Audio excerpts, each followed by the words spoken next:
are up. So Lanier's going to have black against some FM. If that FM draws, dude, I think that's the end of it for Lanier, dude. I think he's done. I don't quite understand all the math that goes on like decimal points as to whether this dude's going to qualify.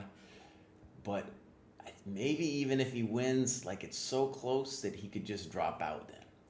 If he draws, then he has to win a bunch of games in a row. That's a bummer. Here's David Pruess. Ooh, buddy. Ooh, buddy's playing sassy. And that little dude, he's tough, dude. So, big underdog for us here, Mr. Pruess. That's going to be a hard one. Where am I here? Buddy. Okay, hold on. I must get to my famous Twitch. ChessDojoLive. Mic is a bit low. All right. How about now? You Mic jerks. Is a bit low. All right. How about now? We turn off your jerks thing here, man. Abdul says, I think Dominguez needs to play 50% of the games at least. Well, maybe that's true, but why, dude? You can drop out, in general, you can drop out anytime you want. It's generally bad form, very bad form to drop out of a round robin, but out of a open, no problemo. Okay, so we got that one. And then, where's Kostya Coast? Kostya Coast. Where did you go, Mr. Kostya Coast? Am I missing him? There he is. It looks like, so Kostya gets paired down against a non-titled player from France. And hopefully the stream is correct. I'm assuming, first round organizers, sometimes it's hard to pull it together. Yeah.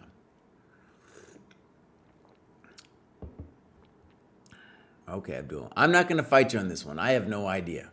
I have no idea, man. They obviously know. They're going to figure it out. Yeah.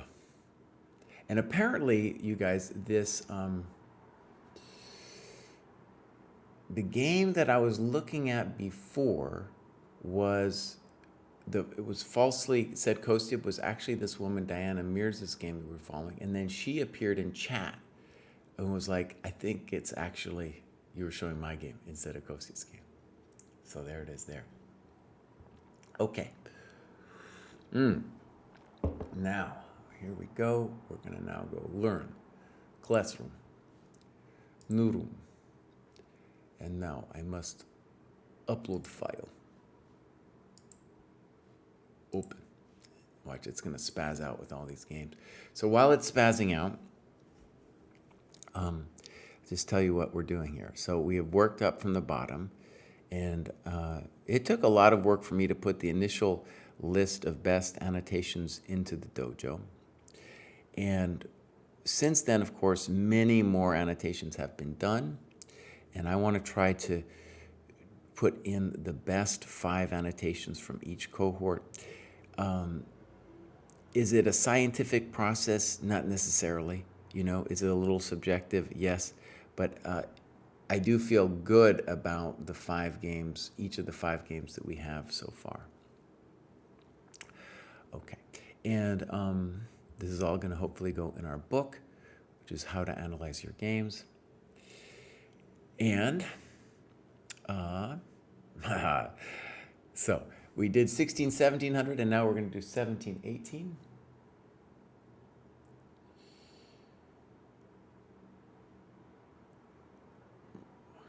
Man, Nose says, my understanding is that if he, we're talking about Dominguez here, drops out too soon, then the organizers aren't going to go through all the motions to submit his scores to FIDE ASA. That would be brutal. Man. What's the ETA for this book, give or take? Well, so it's me and DM who are kind of, DM Hokie who are really doing it. And I'm doing the content and he's doing the layout, which is its own thing, But there's several things, like in terms of quality control, that could hold it back. Like I have a text that I've written. I need to send that out to some people. We want to contact the people, who are in the list, to put their real names, if they want their real names in the book. That's a thing that's kind of hard. A lot of these games, honestly, some of them are inactive, say in the dojo, because at least, especially of the older games that came up. Okay, but in any case, let's say January. That's when I would like it to come out. All right. So we have an ancient game to begin, and that's Affect versus Glios.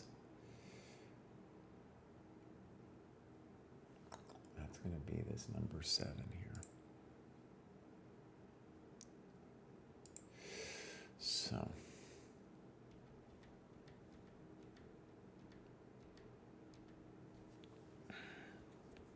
it seems like it's from Black's perspective.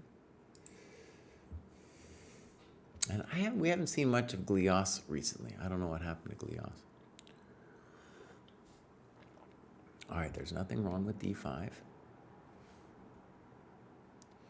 He talks a little bit about c5. Definitely a tame move.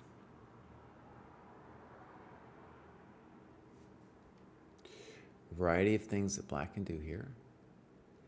He goes for b6. Yeah. Okay, these are good annotations.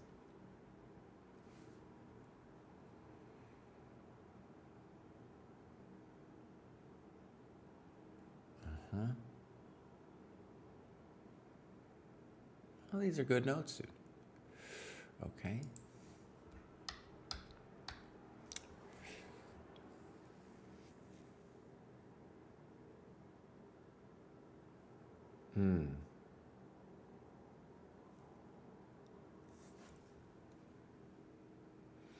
This is great, dude. Yeah. Some sample lines with bishop b7. Right. And right, so what he's kind of saying earlier is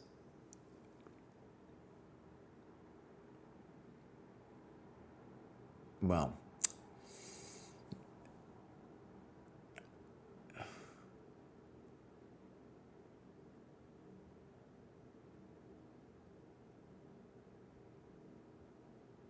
right, so queen a4 affords the opportunity to play queen c6. But you are getting rook d8, rook d6.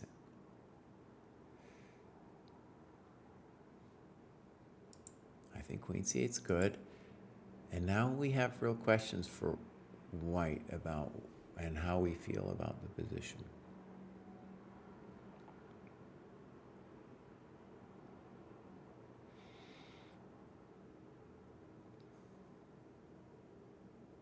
Personally, I feel White has got to be a little bit better. Someone's shouting at me in the Discord.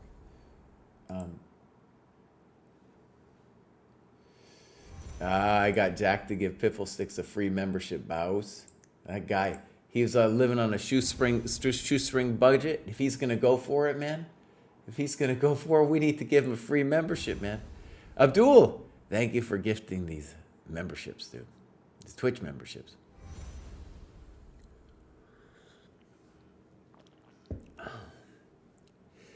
Blalaga is here. Is Blalaga also Glios?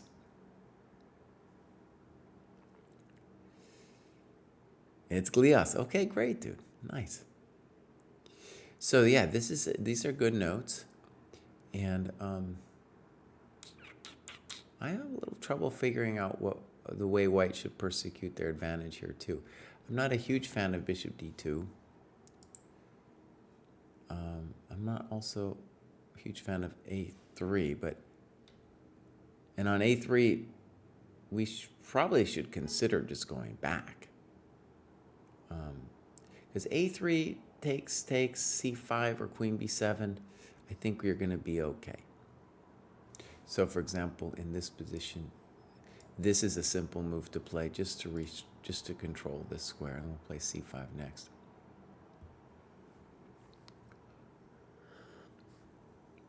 But like you say, you might not be in a rush either. But I believe in this position for black because bad piece, Grunfeld structure. So queen c8, castles.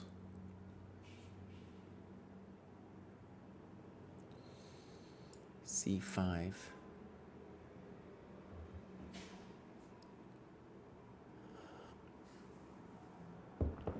You should be okay. So it's surprising, honestly. Well, also, does it mean that bishop a6, while it looks funny, that maybe it's not actually that bad?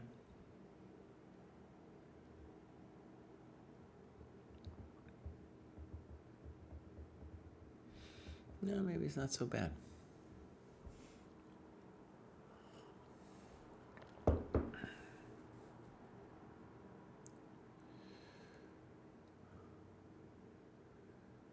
So,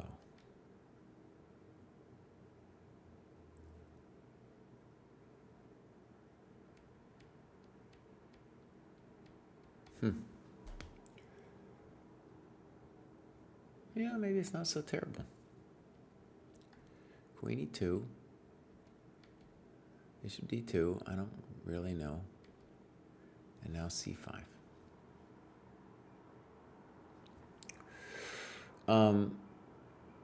I can imagine also queen b7. I can imagine bishop e7.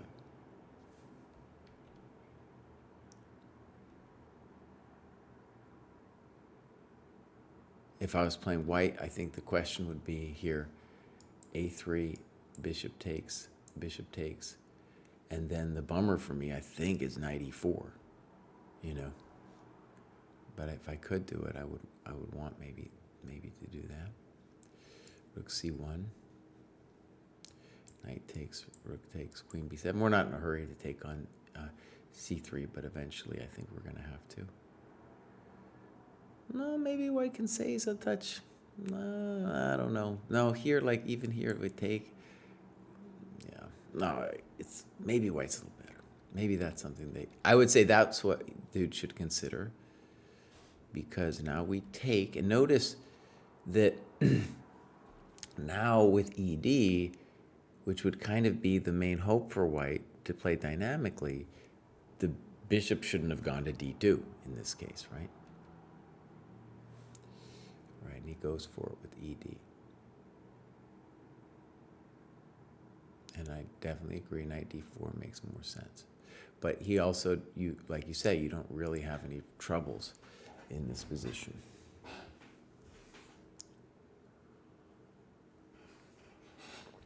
Yeah.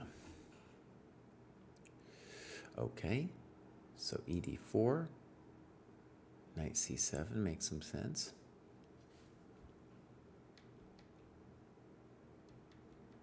Makes some sense. No, simple chess.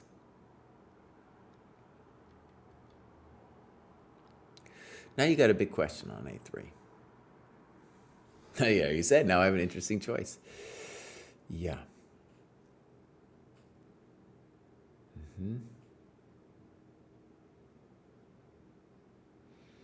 I'm pretty sure I'd bring the bishop back. Yeah, good.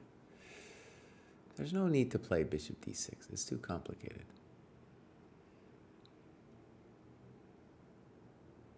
And then here,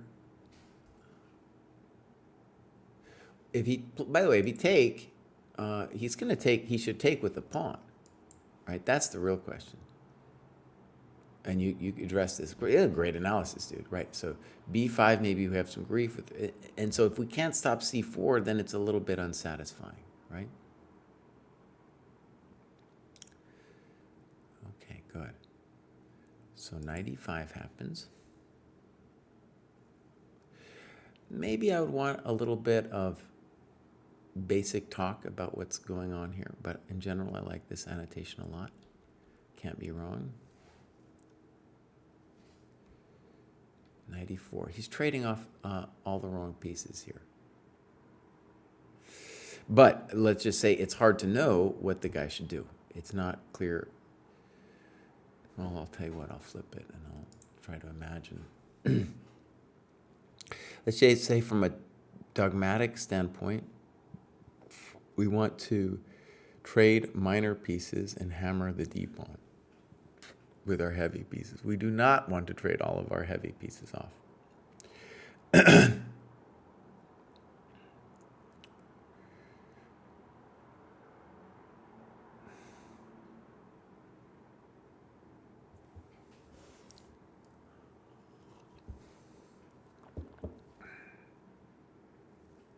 Did we also look,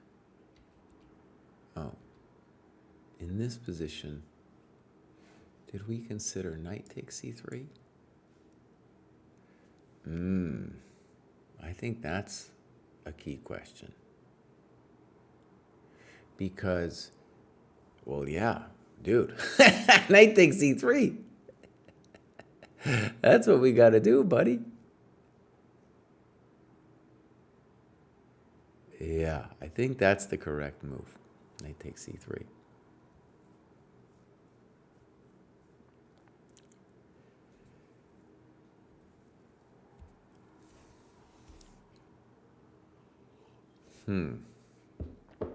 Okay, so this goes down.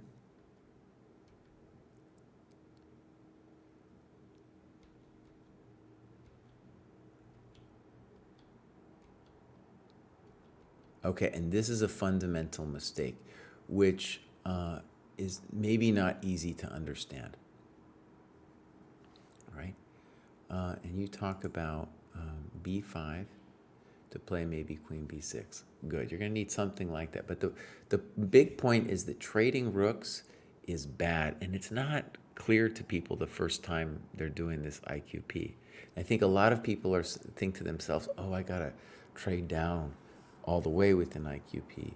But really, the dream IQP position is these minors are gone, and we hammer this fool with our rooks. And like, let's say you get king and pawn endgame with the isolated queen pawn, draw. Knight endgame, draw. Bishop ending, draw, right?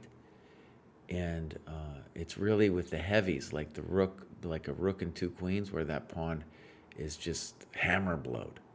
Hammer blowed. Okay. So that's just, and by the way, I'm not criticizing you for not knowing that, you know, that's just something to think about. I like b5 as a move as well. And the bummer is once we take on c, in fact, maybe the b5 variation, if white understands that they're in trouble, needs to go something like this. Rook takes, rook c1. And the bummer for us is the c6 square, right? That's our grief. If we trade, then white, you know, we might be marginally better still, but it's going to be a very hard road to try to win that thing. So I'm just wondering.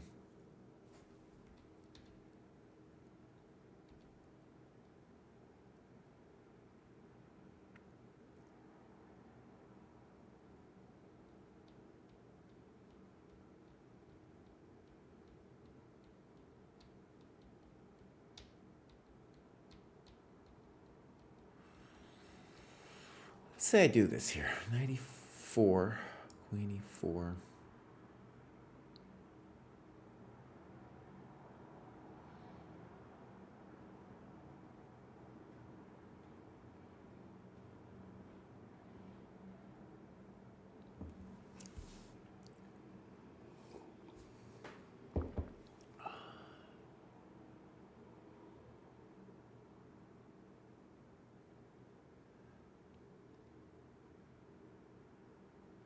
I'm just thinking a little bit.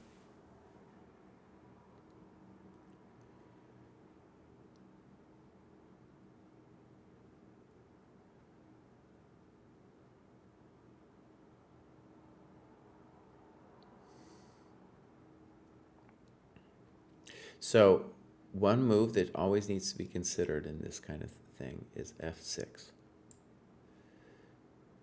And it's obviously a little scary right now because our business is weak on e6.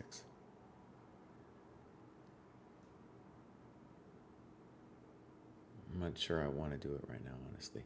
So there's f6 to consider. I was also spending some time on queen a6. Obviously that's scary because we're allowing knight c6. But then the intention was this, and then I was wondering, like, how do I feel about this position?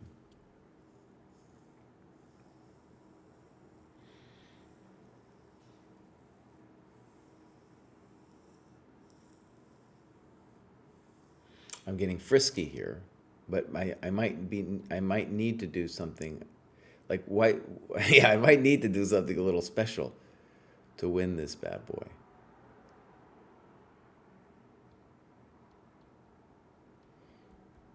And it's important, I think, to understand that a good player here is going to try to trade off all the rooks.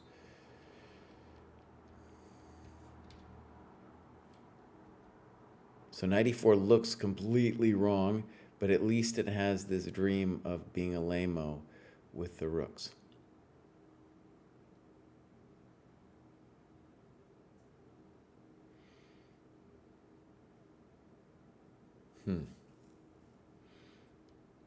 Another option, which is kind of interesting, is to try to switch it up with bishop f6.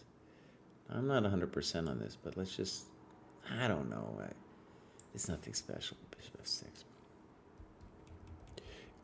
It does it's a simple claim with bishop f6 that will play with good knight versus bad bishop. I'm reluctant with f6 because in this variation, I don't know what I'm going to do actually on this move. So that's a problem.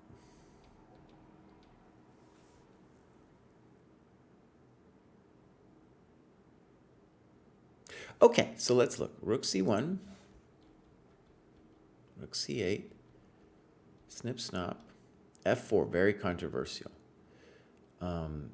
Creating weaknesses, putting the pawn in the wrong color, right?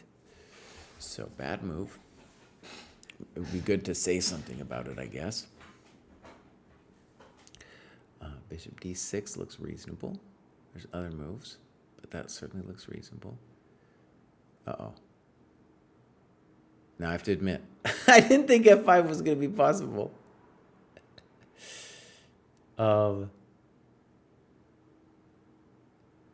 So, f5, knight f6, fe. Really, dog? No, but the business is hanging.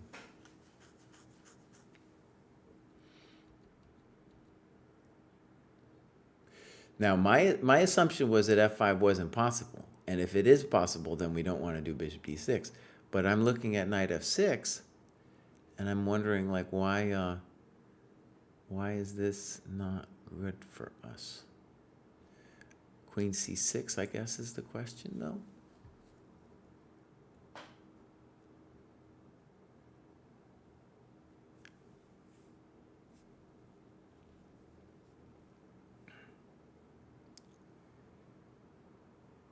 Yeah, we're going to look at what to do against f4 if this doesn't work out for us.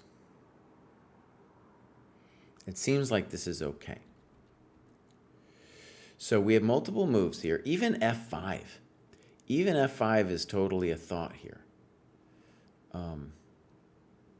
Yeah. Let's say more obvious things. f6 is a good-looking move. Okay, so, excuse me. f6, f5, all of this stuff is interesting. And Nose is talking about g6, maybe, yeah. Well, g6 is fine too. So let's talk, actually, first of all, in this position, White has to understand that they just need to try to hold. They need to hold the line. So I think you want to ask, first question probably needs to be King F1, right? That's got to be question numero uno for us. And then we're just trying to hold. Just trying to hold the line. So F4, typical, you know, I see a lot where, and I'm guilty of this sometimes too, right? Like you're in a bad situation and you try to solve your problems with violence, thus, thus making your problems just worse. Yeah. I think if we find nothing fancy here, noses G6 is a good way to play. Okay, then bishop D6. I guess we missed F5. Definitely though, knight F6. I guess he's I don't know. That's like some interesting blunder with the queen from Glios. It happens. Bishop E5. Queen E5. Now I just want to say DE5 was my first thought. Let's look at how that would go. Now G6 is by no means the only move.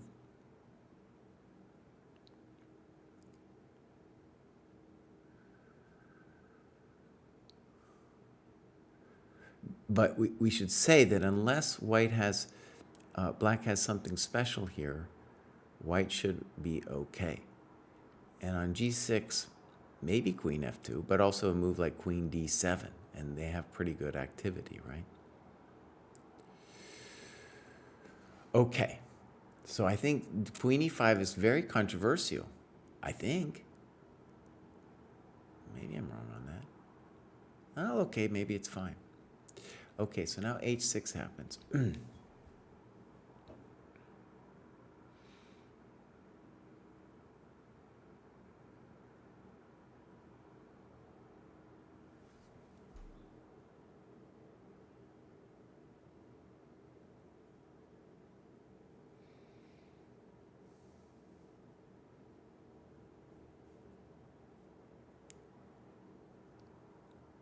Now, we should say that it's not just about the pawn, is that the bishop on the dark squares is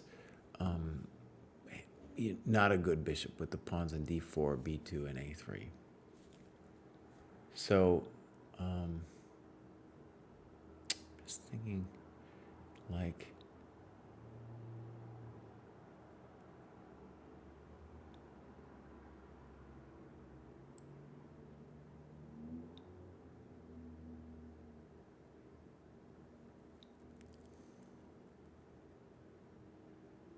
one thing here, for just a thought, I don't think it works, but let's say we played F6 like a madman.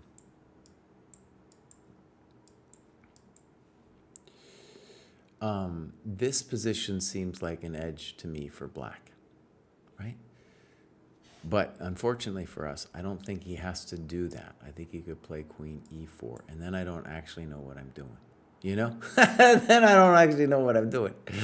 But if I could get that position that we just had on the board, I would want to do it. So that's what I'm looking at now. Like, can I somehow get that nice position for us? Okay, so this goes down. And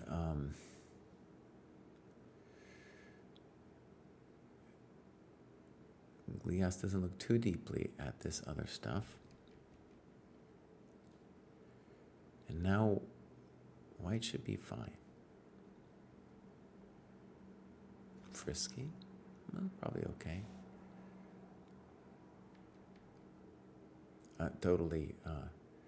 Totally nonsensical, H3. If he's going to push the H pawn, then to H4, H5. Okay. For sure, B3 is the default move here for white.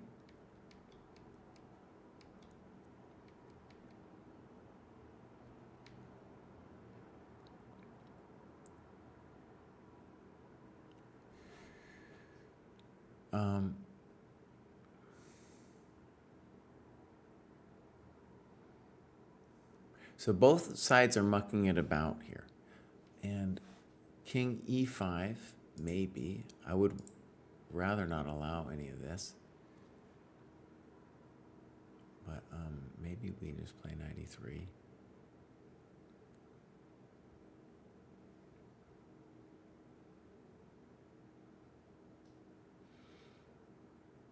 Too frisky. No need to allow it. Okay.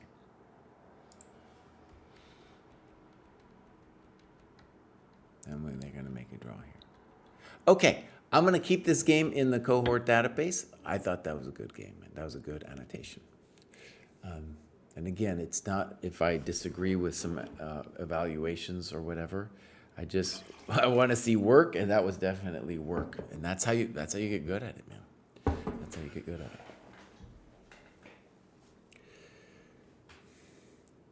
Okay, good. Next up, we have Chaxis. Dude, these are games from the past.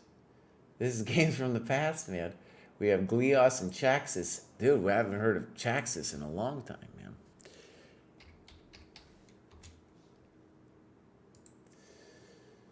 All right. In fact, let's go see if we can stalk these people real quickly here. Login expired. Sometimes that happens. All right. So now we're going to go user search, and we're going to say Glios. There he is. Blalaga, right. Trying to procrastinate my way to 24 feet, okay? I assume maybe that's like the Israeli rating. That could be a thing. Oh, can we see what it's like? Let's go click him. Oh, I thought it was going to take us to the Israeli thingamabobber. Okay. So, well, he's got a nice FIDE rating there. Look at that. Okay, so we'll follow Glios. Let's see how, I think he's been procrastinating. Now he's doing some great work, dude. Look at that. Last 7 days, he's working out. He's doing it, man. Blalaga's doing the business. Yeah. Okay, good. And now I want to stalk Chaxis, who I truly haven't seen in forever. So, over here, user search, Chaxis. Chaxis, dude. Inactive. Chaxis, come back, buddy. Come back. Oh, man. So Chaxis was around from the beginning, dude. From the beginning, Chaxis was around. Okay, so here we go. Let's look at Chaxis's game. Charlie Compton. DC Chess League, right?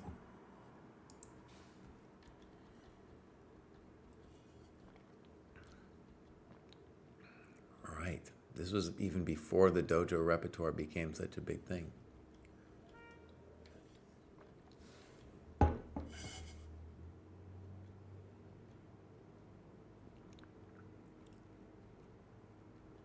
Good. Now, I will say that, yeah, look at this. One of the fun things about this game is that this variation with F6 is like the reason, the computer, this is like one of the computer's things. And so then in the dojo repertoire, and this game was one of the first where I saw this F6, and then I worked on it with James Altucher, is that we get this amazing and fun position here. Total madness. Yeah. Yeah, and to my mind, if you work on this as white and you enjoy this kind of position, and if you don't enjoy this kind of position, you shouldn't be playing the aggressive repertoire, but you know, you can, it's, I would say, depending on which computer you look at, it's generally saying it's about equal. And it's, you know, obviously it's not equal. It's just madness.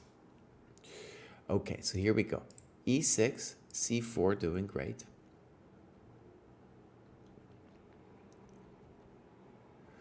Right.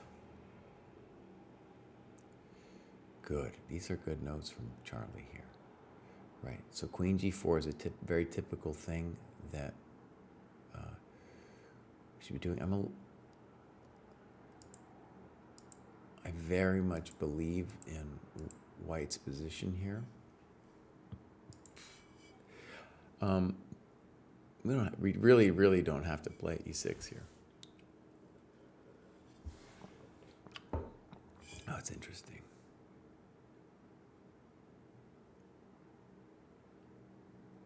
Okay. So Queen G6, mistake, good note. Rook E1 makes sense. Bishop E7.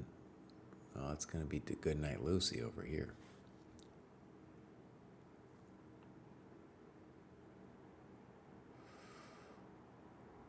Okay, reasonable note. Check to the miserable. Oh, I wanted to say, I remember, there's no reason to take on F7 now, right?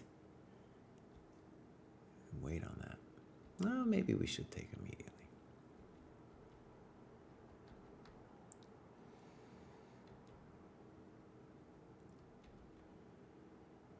What are we doing? What are we doing?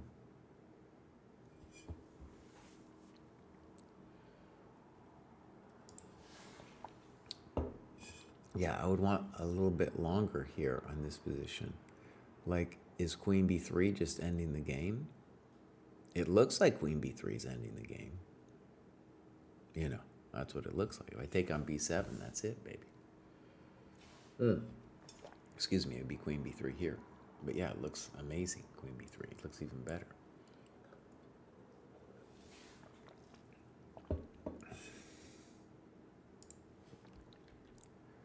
Maybe he missed Knight G4.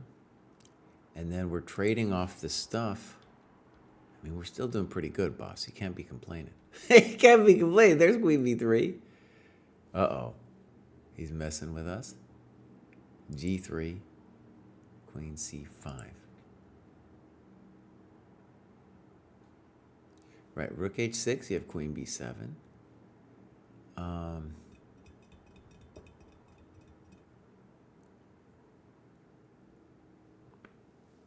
This move looks nice with the mating attack, but takes black away from being able to protect the king side with F5 and G6. Okay. Nice move, boss. Check to the miserable. Now it's easy. Simple chess. Some more simple chess. Simple chess. Well, that ain't it. Yeah, that's a good game, good notes. So I'm going to keep those two. Those are both great. Next up, we got Chess Latte versus SA. Let's check that, dude. Now, this is a problem. I kind of want to get rid of some games just because I know we have some great annotations to look at. Like, I'm sure Chess Latte has done some annotations from here as well. Right. So, right, I recommended DC5 with a very fun variation. This Bishop D7 thing, when I originally developed the easy system years ago, as a French player, I've never taken Bishop D7 seriously. It doesn't make sense to me. But I know the computer kind of likes it, and I think Harry the H-Pawn Man did a course on it or something, so it's kind of popular. Okay, so here we go. And now Latte gets tricked into this Milner-Berry position. Right. Now, since I'm worse and start to fumble the bag. I don't know what the bag is. I don't know what the bag is, Chess Latte, but you're little fumbling, yeah.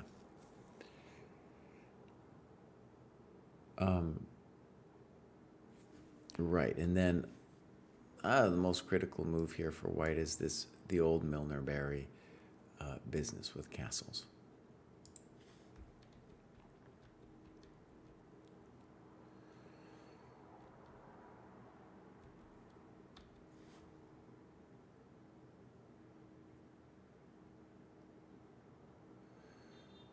Okay, I think Chess Latte is saying he likes that better.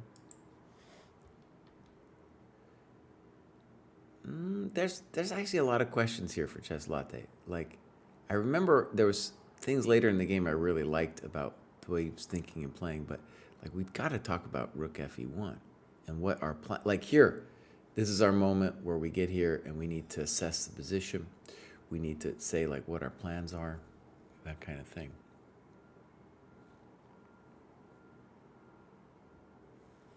For example, Queen d2, rook a d1, bishop g5 is a thought. And what are we doing here? Rook a d1, good move. And then we get knight g5 off.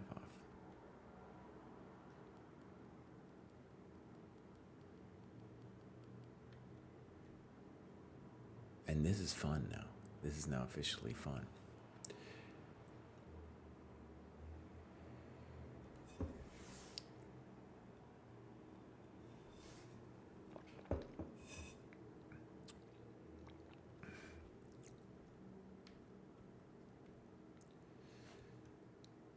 You're right. Okay, so Chess Latte, this is a great game, dude, but I'm going to skip this one because there's too many open questions about WTF is going on here, right? Too many questions.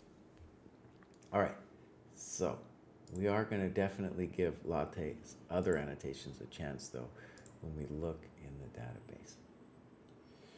Next up, we have Alexander Oliver versus Jan Chess.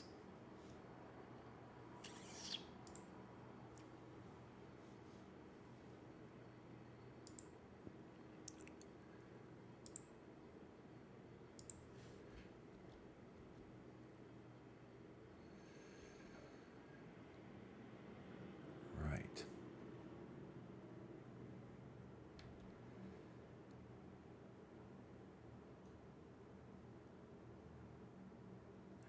$30.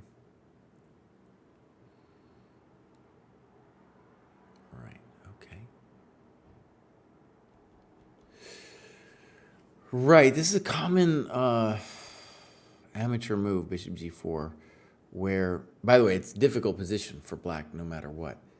But this is common where they'll lose the bishop and then be worse. Queen d2 is very spicy.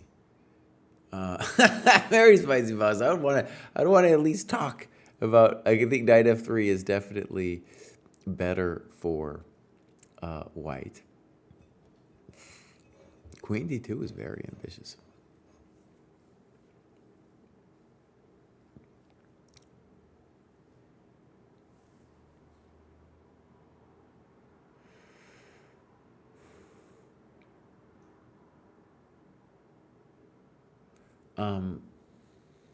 Right, and now I want some kind of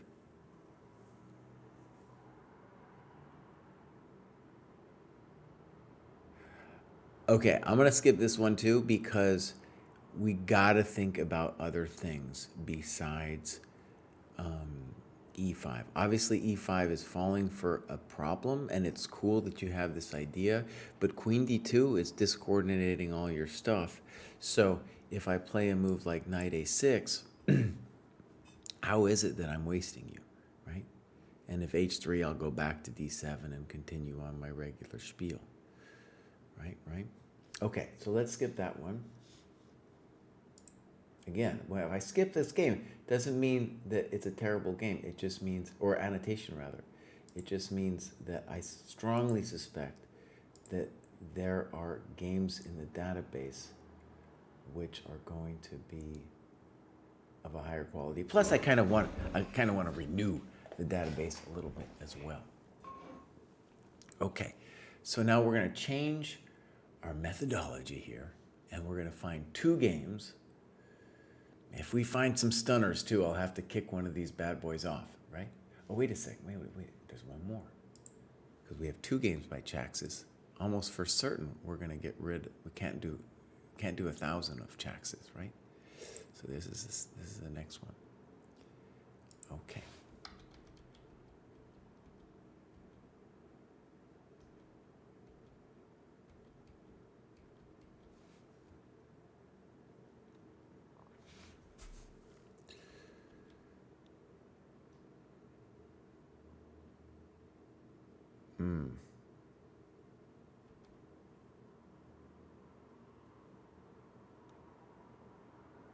Okay, I'm gonna skip this one. Whenever someone says the database without explaining like what it is they're doing, I can't take it. And this is also, you can see there's a lot of open questions about plans and yada yada. Okay, Good. But Chaxis does already have one in here. So now we're going to be looking for 3 games in the cohort. In the cohort games. So we'll go over here and... Chaxis, come back, buddy. Come back, Chaxis. Come on, man. Has he been playing? Oh, it looks like he's just his life got supercharged, boss. His life got supercharged and he left us. Okay, so now, games. And now we're going to go 1700, 1800. I'm going to go search. We got 163 games, my friends. And Patea, this is something actually. So, I was telling Jack, we had this big debate. I was like, Jack, I'm finding the same game in different cohorts, and what I want is for there to be just the game in the cohort you were in when you did the game, right? When you uploaded the game. So like, let's say you're in 1800, 1900 now. If you annotated a game when you were 16, 1700, it should be in that database. And he claims that that's the case. We'll see, boss. We'll see. We got some great games here, though. Bone Picker also. So a couple people like we've already seen. So Patea, Bone Picker, Glios, of course. These are people who have graduated. So we're going to be looking at that when I come back because I deserve myself a coffee, boss. I'll be right back. So we'll definitely do a Chris C game. He was on the show yesterday. And Chris C's going for it, dude. We got actually many people here to look at. Okay. Some of these people I don't know, too. And you just see my dilemma here, my friends. We got 163 games. I'm certain many of these are very strong annotations, right? So, not easy. Not easy, my friends. Okay, so let's start with Eddie Curry. I do not know Eddie Curry. I don't recognize the name anyway. And he's doing some USCF. Okay. And let's go back and we'll click on this game. Leach has 45-45.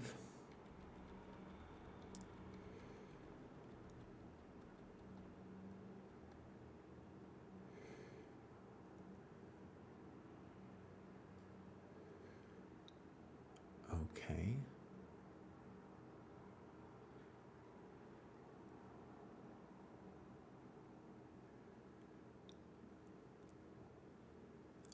Well, B5 is a very fancy move. Very fancy move. I don't know if it's necessary. So we get Queen C7 first, B5.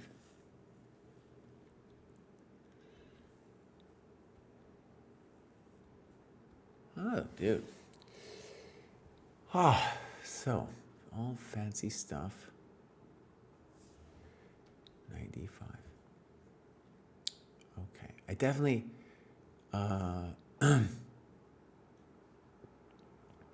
think F4 is very controversial.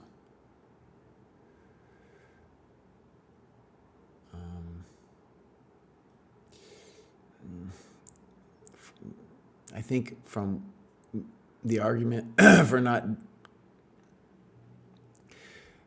saying anything about it, I guess, is just that he thinks it's maybe necessary. But right, we should consider other things. One simple question is, for example, Bishop D3, F6, Queen H4. And maybe we blew it here because of G5. Right? Okay, these are questions. But I'd like to avoid giving up my business with F4. Yeah, I'm just weakening myself so much, blocking the bishop. So is there some way for white, even if I just give up the pawn on E5 by moving my queen somewhere?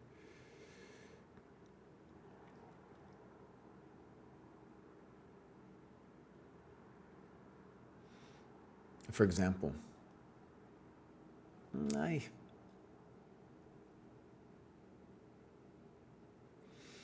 just as an example, this is an interesting position for white. Is it special? I don't know if it's special, but we definitely have some compensation. Okay. Now let's go on a little bit further. Why are we doing A6? Preparing C5. But aren't you going to be playing F6 anyway? And if you're going to be playing F6, doesn't your bishop kind of need to be babysitting the E6 pawn?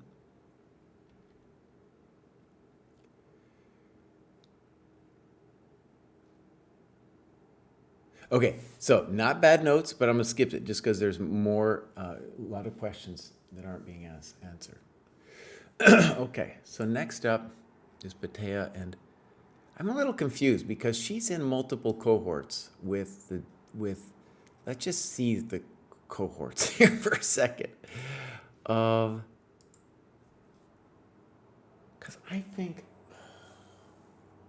think I have one of her games in the 15 to 1600 database, which would really be confusing to me. She has graduated once, so it makes sense that she's in. Okay, so I have to go and look at what I've done here. So study, my studies, 1000, 1600. Yeah, and I have one of her games as 1500, 1600.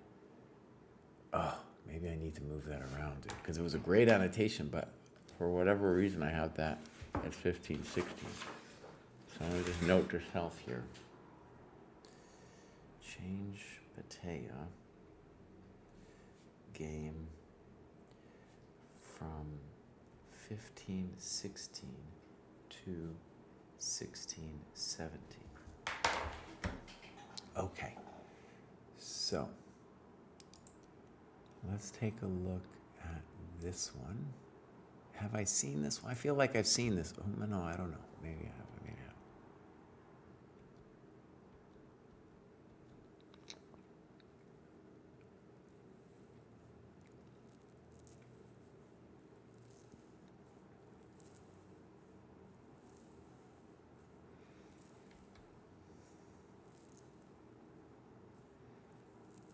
haven't.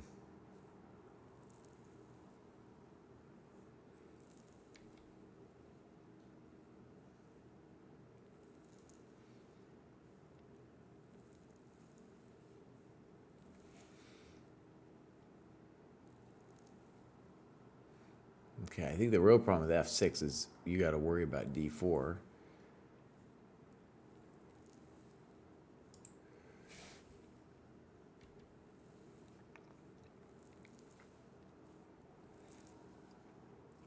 Queen E2, okay.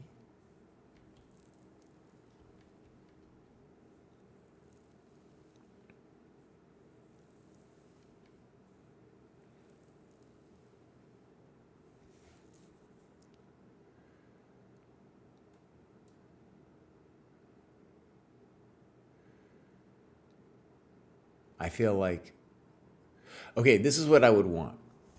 Just like a little bit of perspective on what we see happening in the position and what the eval is now, and do we feel Queen D6 was wrong? I don't understand why we're not considering Rook B1, for example. Isn't that a real hassle in the castle?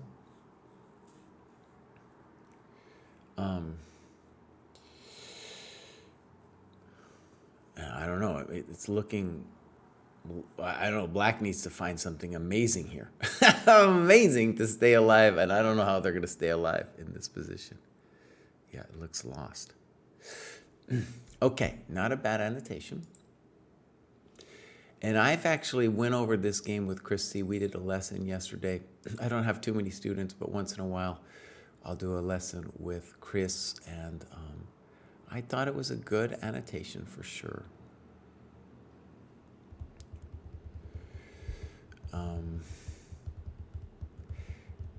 There's a lot of things he got wrong in the annotation. Tell you what I'll do. I'm going to feature this game. It doesn't necessarily mean it'll make it in there. It'll just be under the consideration. And now we have Glias, who's in there. He's in there. Oh, man. He's already in there. He's already in there, boss. I'd have to take one of his... If I like this one, I have to take his other one out. And I like his other one.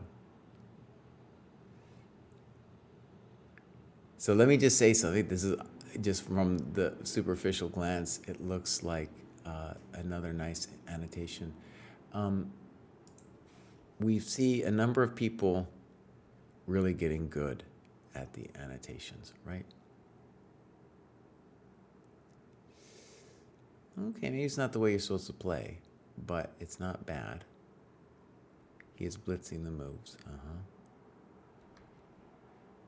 C takes d4 is unhappy because... Okay, so I wanted to say it's unhappy because you're allowing the c3 square for the knight. Okay, let's leave this one because we already got one from Glias. Bone Picker. I feel like I've seen this one.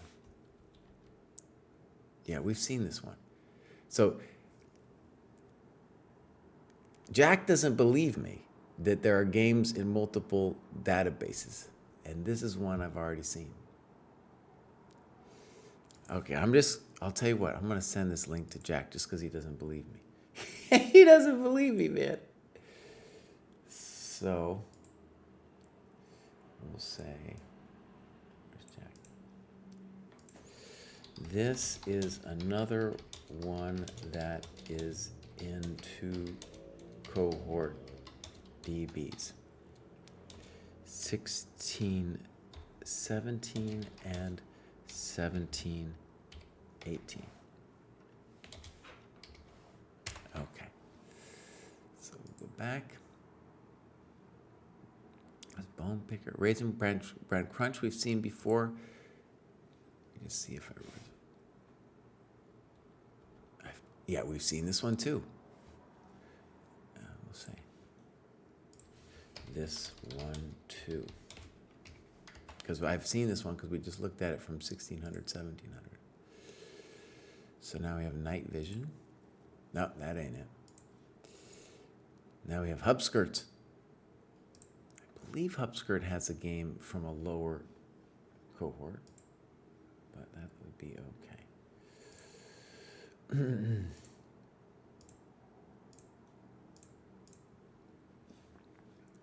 Pop, pop, pop.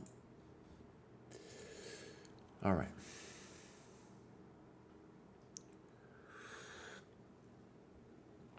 That's right, Abdul. And we've looked at this one too. Oh.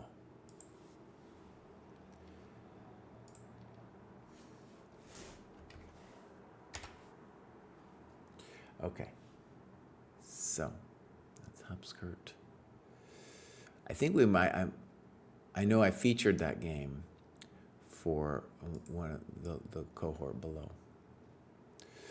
All right, now we have a Swiss. These are great Swiss names, Bruno Saxer and Jürgen Draxl.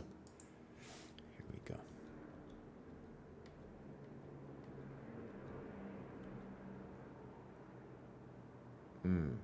Now we needed to talk about some of this stuff.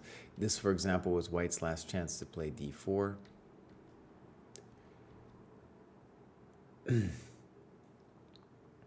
No, we gotta say more. Okay. Here we have Hupskirt again.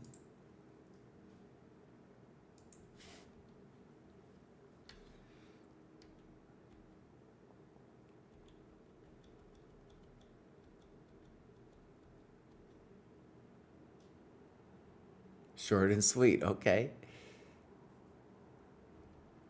King h1.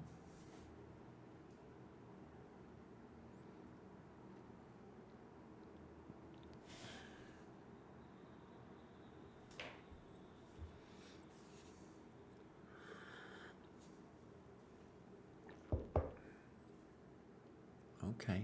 Now, definitely with this move, We're not going to, well, it's a little bit, it presents white with a little bit of a problem because we're threatening knight d5, right? So I definitely think if you're going to take on d4 to consider this a little bit more.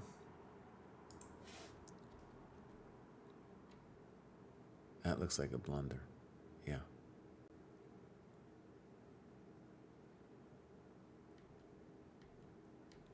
Yeah, he's toast.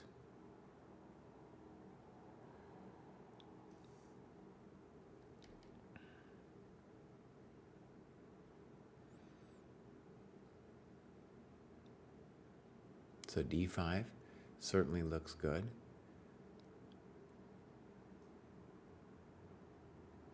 Bishop f3. There's no rush to play bishop f3. I guess I would want to say, like, when you played e6, were you worried that in this variation that something wrong was happening to you, right?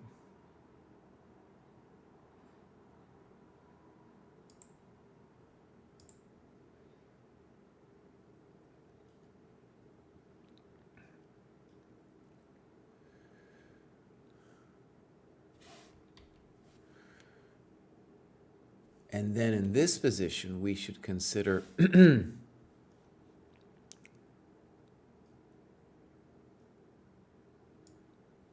bishop takes, pawn takes, knight e4. Yeah, then it's a little spicy all of a sudden because we're going to have knight f6 check. Yeah. Okay, Hubsker, I'm going to leave this one. Not bad, but you're up against some tough competition. That ain't it. All right, I'm going to try to look at people I haven't seen before. This is Steen. Nope, that isn't it.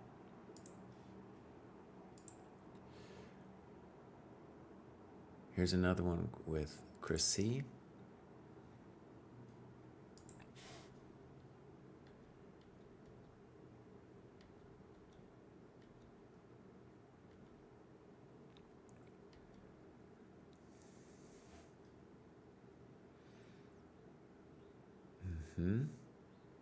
Good. Okay, good notes. Good notes. Uh-huh. Oh, these are good notes, too.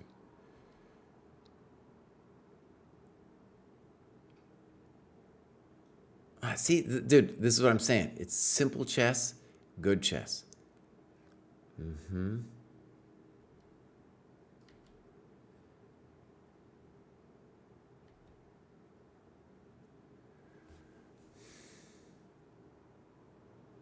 Okay. Again, good notes.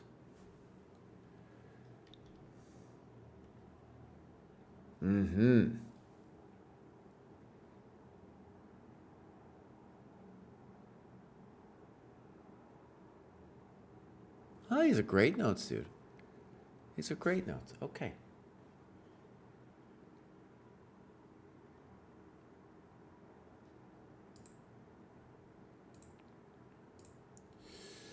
So, d3. And now we have an interesting question of what to do for black.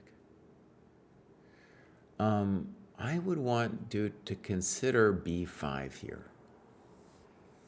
And the reason that bishop e6, maybe I'm not 100% with, is at some point later, the f4, f5 might become a thing.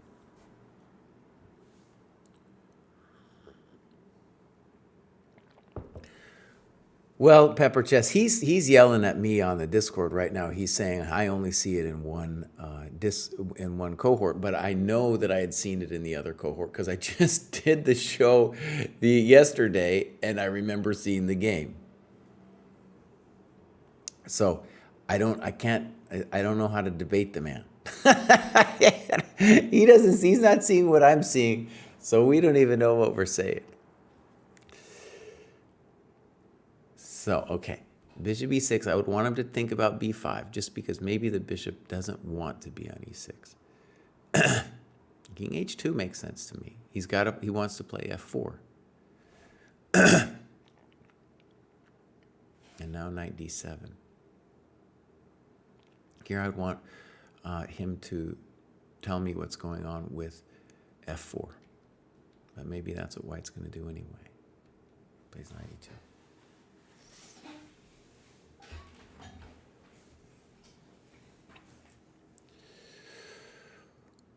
One of the interesting things about having done a couple lessons with Chris C is that he generally will be opting for safety. And that's what c5 feels like to me from here. It's a safety move. Whereas I think bishop a7, it'd be nice if you talk about it. Like, let's keep, it's not just because we think the bishop's great, but we're not super fond of this knight. But play continues, maybe like this. And it is a little frightening, right? This whole thing where we really encouraged f4 makes our position a little bit funky, or at least dangerous, right? I still think black is fine. We might even play d5 pronto right now. b5 is still a move here for us. Okay, so f4, this happened. Here he goes. Okay, so you can see he has a disagreement. He's like, no, boss, I'm not worried. I'm not worried about a thing. I'm not worried about a thing. Okay, and now white makes this committal decision.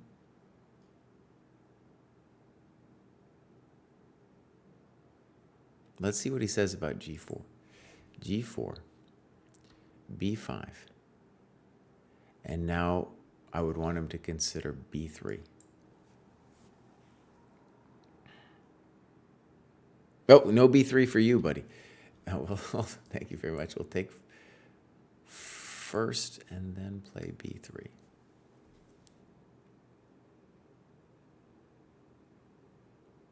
In fact, Kraai, why don't you do it if you want to play this way?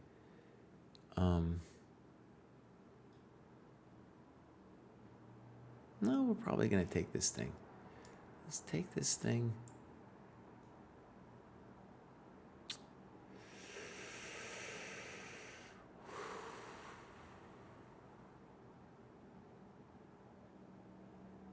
Yeah, we're probably going to do this, right? And then b5 and then b3.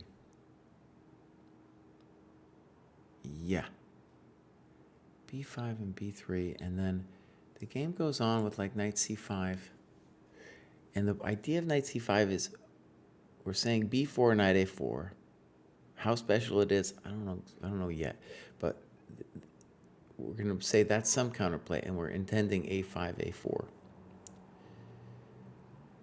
So then the variation would continue.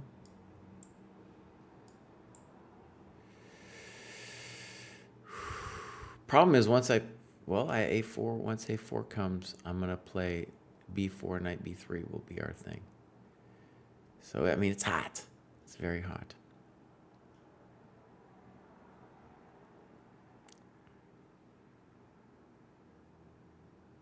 Yeah.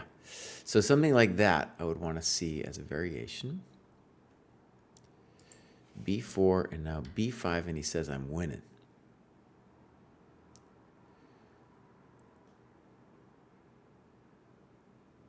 Oh, this is great notes. Okay. Queen e2, he's going to give us that weak square. Oh, that isn't it. So we probably wanted to analyze dc, but definitely rook c8, and he's getting wasted.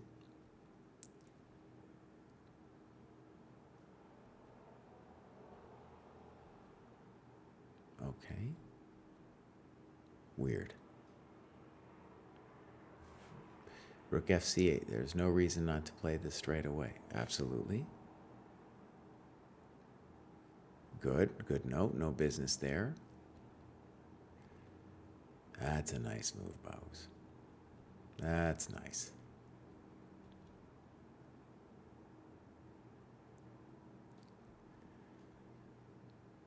Now, I just want to say, look, this is another safety move. We should not be worried about this chump bishop over here. And the obvious, I don't know, it looks obvious to me, is knight c5. And dude is going to have to take that thing, man. I don't want to give up my bishop. Look at this thing. Look at this dog. Thank you very much. Goodbye. Goodbye. Okay, let's feature this game. Oh, HubScript made some comments, dude. Nice. Okay, so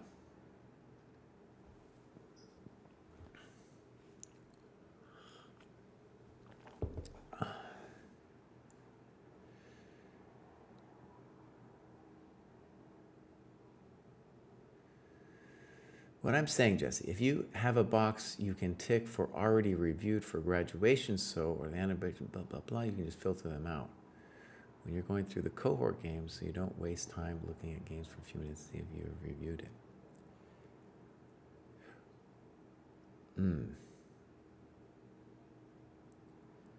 Maybe. It's not just for me, though. The point is that when you pull up the cohort games, right, you should be getting the one where, you know, if they graduated, and if they did it while they were working on their graduation for 15, 16, it shouldn't show up in the next one. It's not that big of a deal, okay?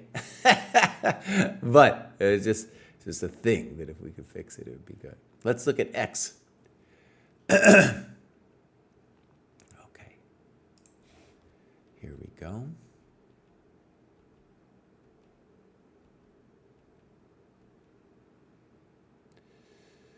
Right, G3 is the main line.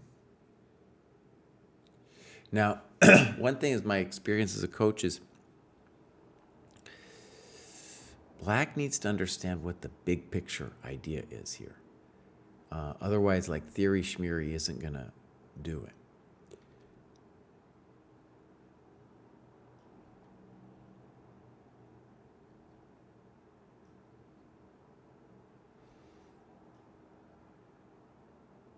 Good. Definitely a waste of time. Can't be wrong. Standard business. And now he wants to play E6.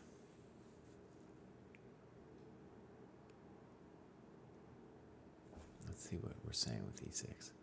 I'm not a huge fan of E6, but maybe.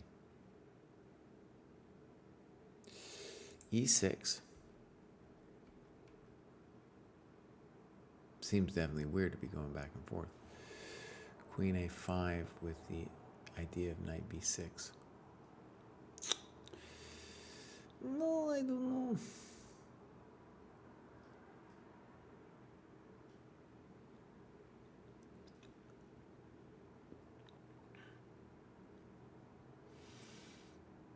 Okay. A couple things. I'm not sure, like, what is the intention? Let's just think about this. So you induce F3. And then you're going to do this. And then we're going to do this. Okay, so here's the thing. E6 is interesting, but you have a standard Benko position here, and we do want you to have some kind of plan. I don't know what said plan is yet, but I do know that if we stare at this long enough, we're going to find it. So I feel confident about that. Let's take a moment. Because he's broken the rules, and you should be doing, you should be at least okay, right? So let's think about it. We could also begin thinking about it here. I just believe in your position. And so maybe E6, but E6, you're breaking a little bit of the spirit of the position, and also you need to analyze DE on E6.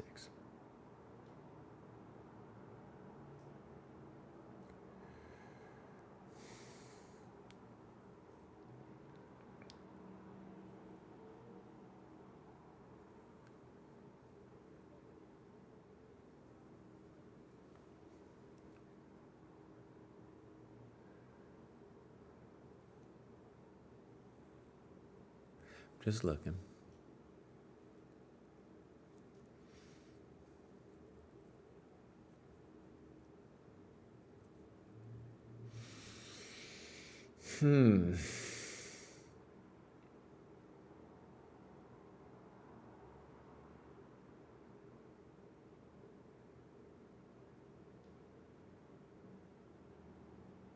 So, for example, in the analysis, we definitely want to open our minds to, let's call it crazy shit. So, for example, here's an interesting line. C4. The bare minimum, we should consider it. For example, pawn takes knight e4, right? Queen f4, queen b1, knight takes, rook takes, knight c1. Now, am I certain about what the hell's happening here? No. But for the analysis, I definitely want to consider this bad boy, right? I got some juice. You know, I got some real juice here.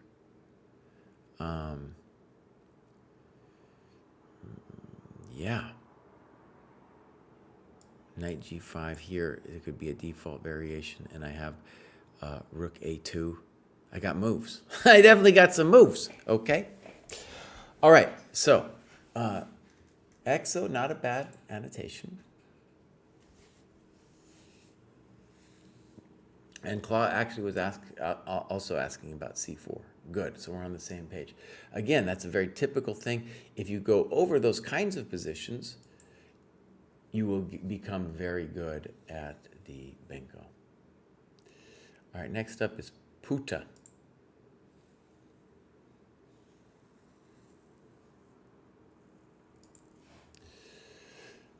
Göteborgs. A little bit weird. Very weird. Okay, I definitely would want to talk about it. You know, yes, your opponent's making some weird moves, but b4. Oh, we got to at least talk about b4, Puta. Let's look at Sati.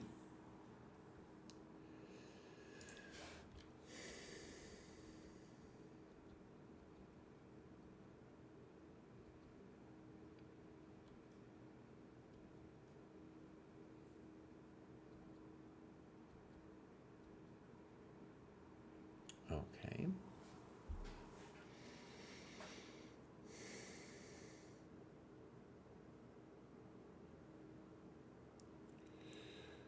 Right. And you should tell us what you, I guess you're saying castles is what you would like him to play. I think d5 is also a very logical looking move. On castles, I have sympathy for black thinking is worse. You know, so I guess I would want to see what we feel about this variation.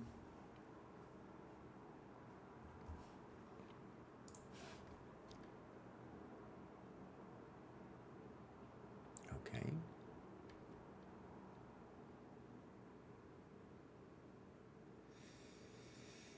Mm-hmm.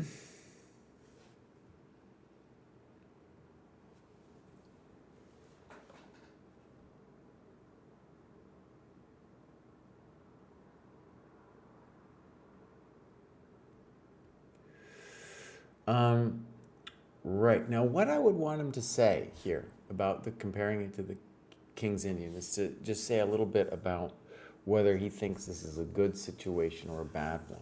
Clearly, I guess he thinks it's a good one. But for me, like, the key questions are, like, black has lost their good bishop.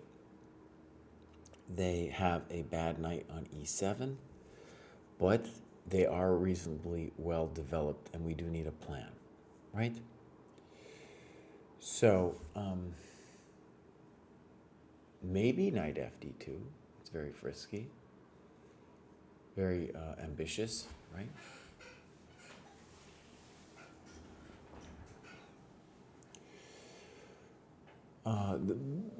Far more basic, if you will, is knight c3.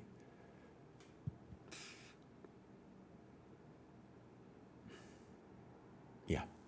Okay. Too many questions. Not bad, though, Santi. Lim Reaver, thank you for subscribing. If you're just joining us, we're looking for the best games in the 1700 to 1800 cohort. And I'm paying a special attention to people whose games I haven't looked at yet. I think I've looked at Yao's games before, and I remember them being quite well annotated. But look, what's going on here? Maybe this is all theory. Let's give him a chance.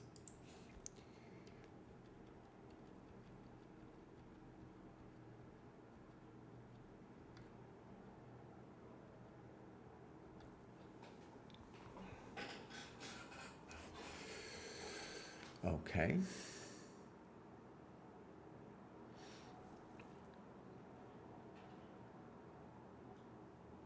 Oh, yeah, okay, this is a fun decision.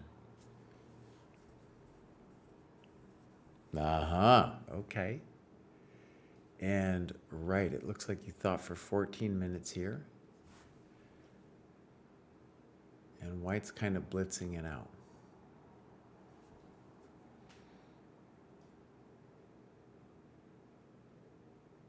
He looks at knight d5.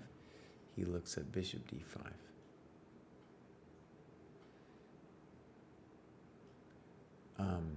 And then looks at knight d7.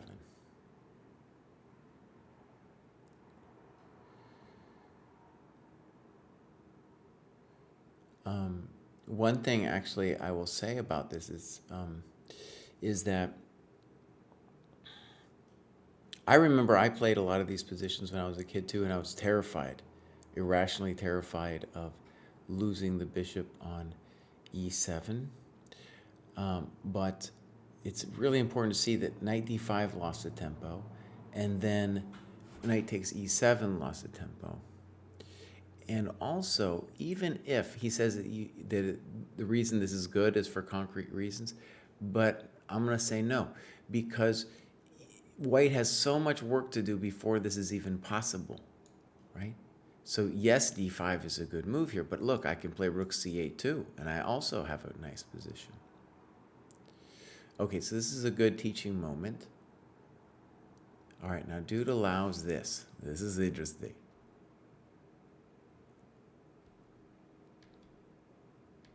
And I'll stress, I don't know immediately how to evaluate this position. I guess my gut is that white is better.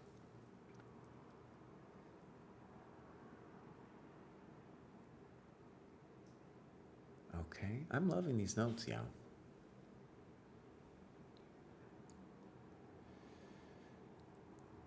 All right, Quad XC's going against some tough dude. Dojo Classical. Yeah, I think F3 feels incorrect. He still might be better. F3.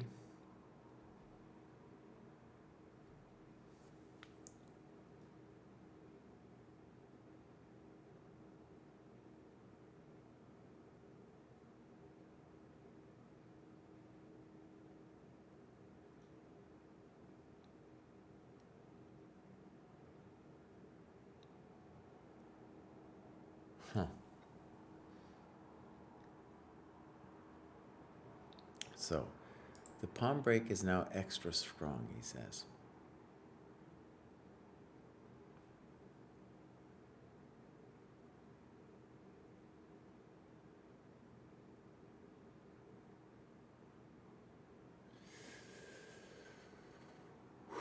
One reason I'm a little hesitant to do this is if we open the files, if we open the files, the rooks are going to kill us. Let's first look at knight c5.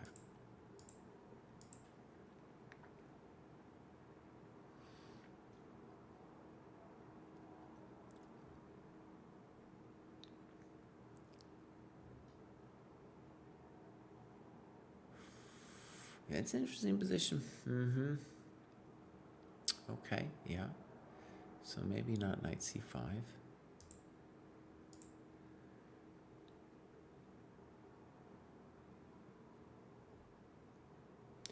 C takes, knight takes. And now I would be interested in bishop c5 or bishop f2.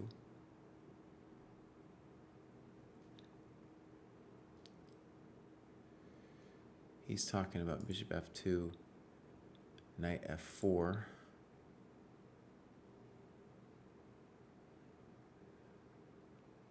And then talks about g3 and yada yada.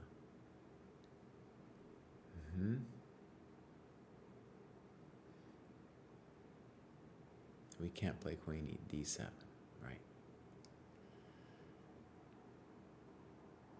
This is why bishop c5 is a little bit more interesting, I think, because now on knight f4, we have queen takes and knight e2, king f2. Okay, these are really good notes. Just giving some of my feedback.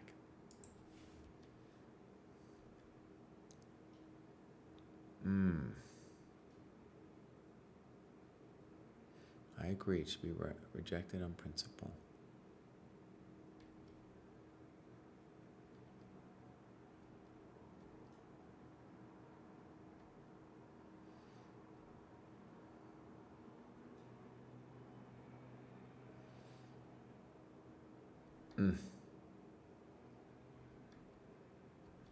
Yeah, now you're host. One thing too about, I want to say about f4, let's just see what he says. This can wait, now white can play well on the white squares, right?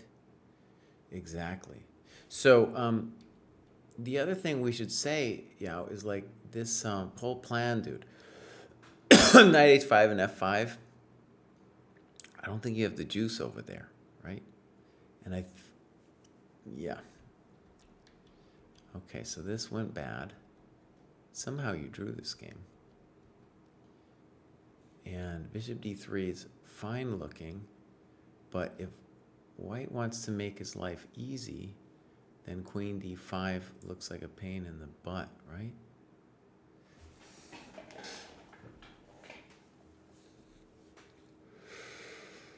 So I want him to talk about that.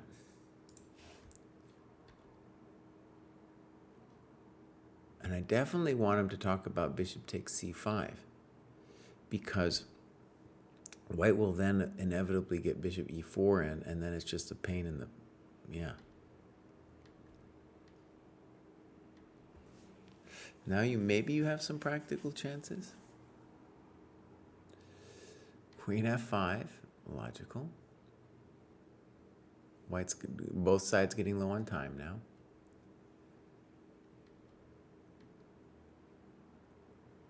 To me, queen h3 for sure.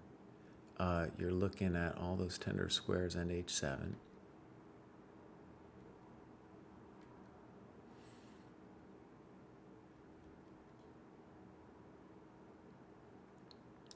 And now, like, when you, a couple things I would want him to say, like, for example, if we're going to trade the queens, then why did we play king h1? Now, you play king h1, you're going to keep the queens on. And now our king is better than their king. And here I definitely need to say that d5 is a mistake, because you're encouraging now the trade of rooks, which is definitely what white wants, right?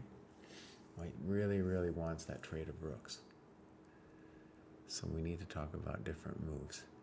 The default move we should be looking at, I guess, is g5, just to add a little bit of juice to that side of the board. Okay, not a bad one. I'm going to look at other ones from Yao. Some questions that were unanswered. He actually, and like people said, he is making progress. Let's take a look. There we go, Baus. There we go. And I've seen him in the graduation shows before. Oh, he's got a bunch, man. So you can see here. All right, when it shows up here, at least, it's only in one cohort. Like, they're in the proper cohorts, it seems, what I'm saying.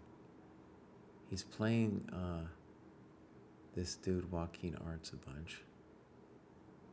No, excuse me, he is a Joaquin Arts, you fool.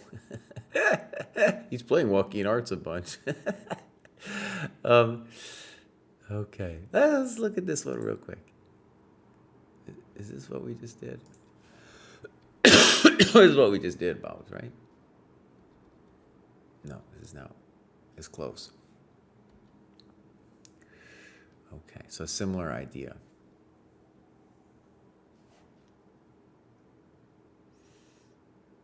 These are great notes, dude.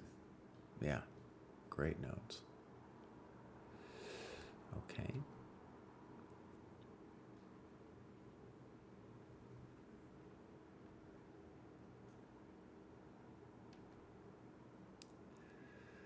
Interesting.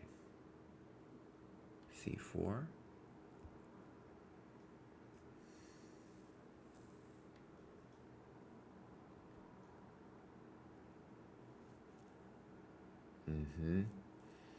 Good.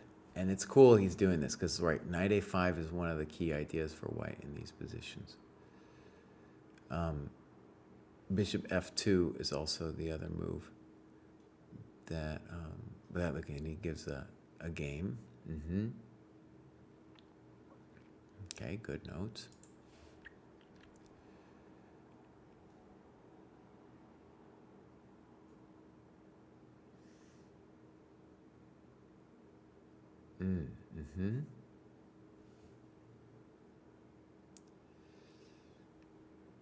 And I was here fearful that this would be good for black. I was afraid of this move, but it's actually good for black. See, this is the only reason I learned German was that I could occasionally read some Dutch words. So a5. I like what he's saying too, because it's really cool where what the idea, he's got an idea. So we play a5, b6, we hold it back, and then later we can play for f5. And it is tricky to know, like, when do we play for f5? Now the queen is arguably on the wrong side of the board.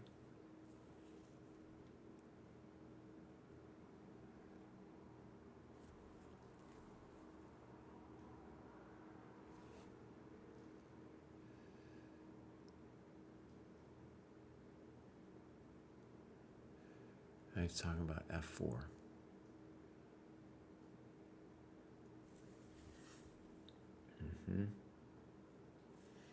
Good.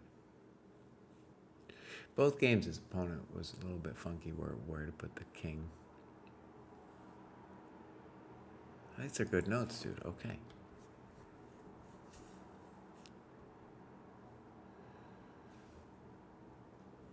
White clearly doesn't know what to do. Well said.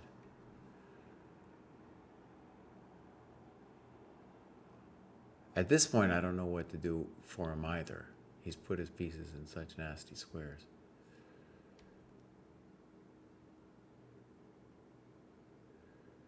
Nice move.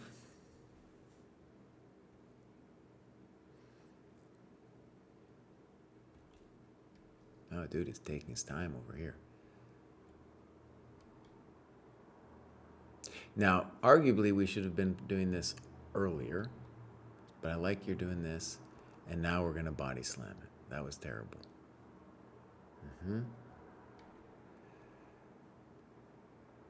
Yep.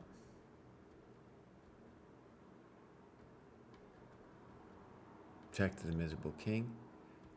Goodbye. Goodbye. Yeah! I'm going to highlight that game, dude. That was great, Yao. That was really good, dude. What do I think of Yao's plus over equals after bishop f5? Let's go look.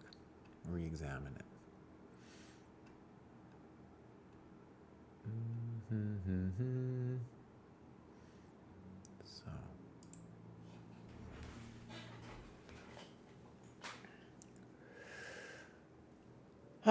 Yeah, good question. I do believe in the black position, especially though after c4. And I think maybe the move we should definitely be looking at, and you know, this is a little bit more his wheelhouse than mine, but it's queen d2, which has both ideas of this and then stopping, and then knight a5. Stopping bishop g5 and enabling knight a5. 95 is just this typical thing they've come up with so that, you tickle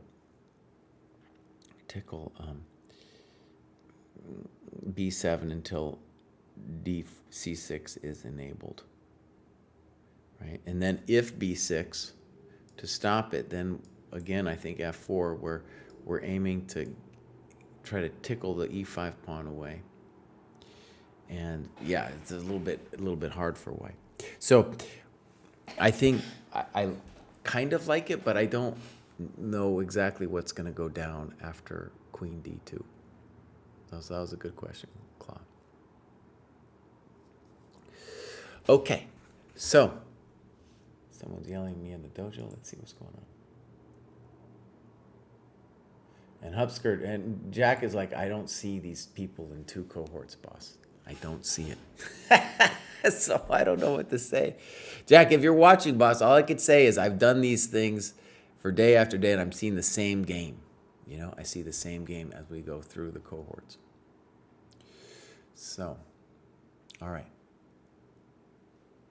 I have featured that. Good. And let's go back. Oh, and he's saying Ben Sitton is also good, also in the cohort. Does Yao. Steen. I don't think we've looked at Steen. A little bit soft, right? Let's give Steen another chance because he was playing a lower rated. A little bit soft. Let's give it a chance real quick. Now we got to talk about these things. Misha.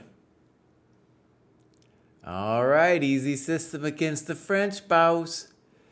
Here we go.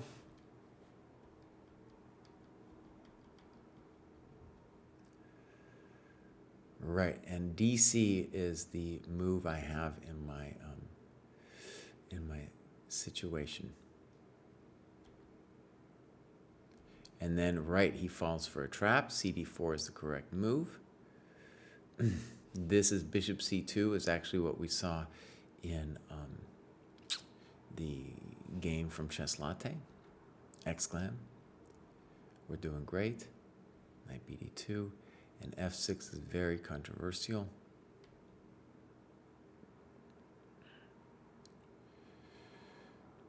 Right, okay. So now we're going to see Queen E2, Queen C7, Knight B3, Bishop E7, Bishop F4. Now you're doing great, boss. Now you're hurting this fool. Now you're hurting this fool. Now, I think what we have to say is that Queen C7, we've got to talk about it. We've got to talk about it. And in particular, we need to address how we feel about pop, pop, pop, pop, pop, right? I do think you're better here and yada yada, but it's just something we need to say a couple fine words about. Because black isn't, entirely hopeless here.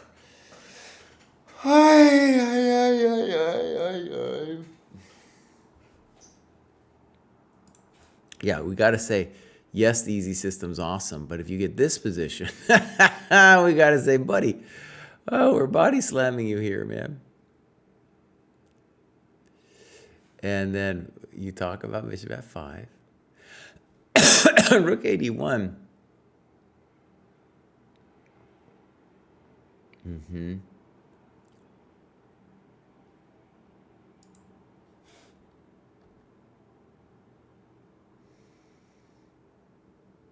Mm-hmm.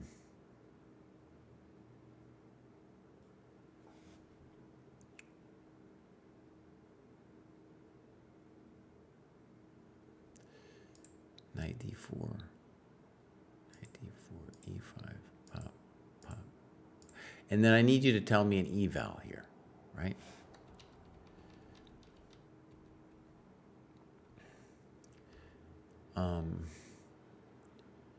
And also I need some help knowing whether this just wins the pawn. I don't know, but it's going to be part of the question. right? Are we just flat out winning the pawn on e6? Okay, so I'm going to skip that. That's a beautiful victory, though, with that system. Now we have Chess for Coffee. Hero of the Dojo.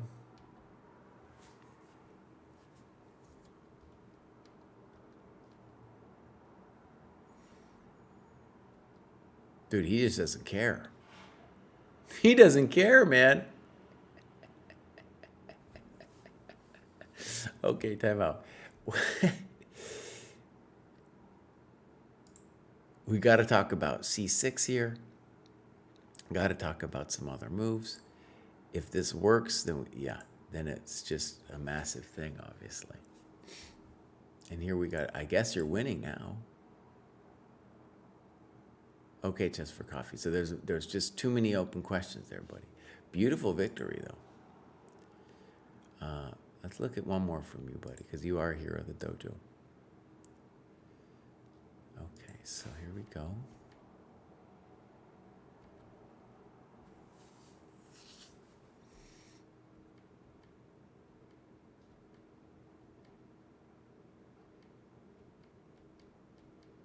This is actually the system I played 30 years ago as white.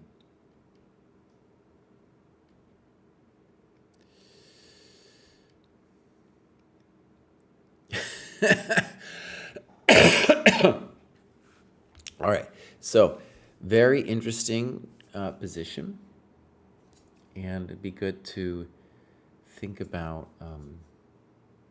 Let's kind of like what's going on here. And he says, "All right, hear me out. I pin White's knight, which is protecting all White's pawns." Okay, he talks about bishop g4 and knight d2. Now, I would want to just talk a little bit about what the aims in this position are. Also, e4 was a little controversial. Generally, like the move rook a3 often comes to mind. And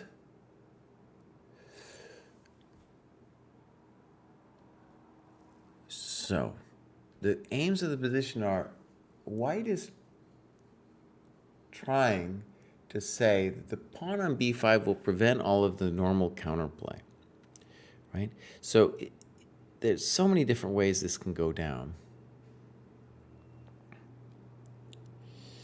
And we should be thinking about taking the pawn on b5. And Chess for Coffee boss, queen b4 maybe, right? But we got to talk about it, dude. It's not the only move, right?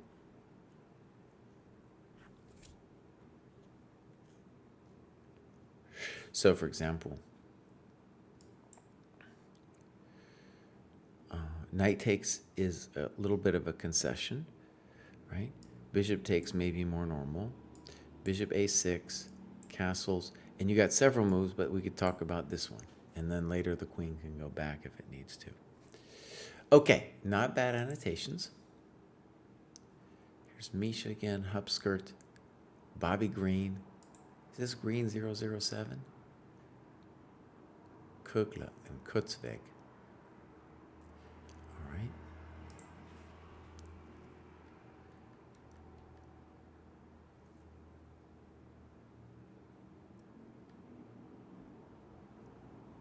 Oh, no, you're doing fine here. You don't need to do anything. Queen e1. We can always take on c6 too. So we should talk about. Important to understand like what we're doing, right?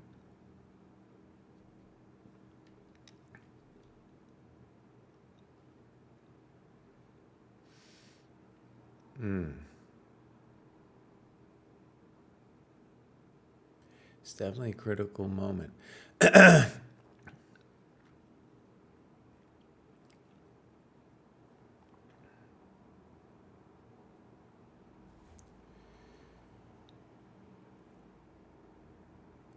So, f5, ef5.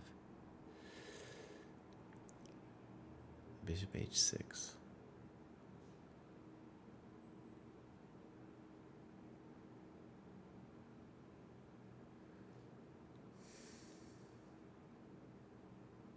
I think you definitely have practical compensation here. You're going to play knight g3 next. And now you come up with an interesting move, boss, with a3. Now, I don't know if it works what you're doing, but it's definitely interesting.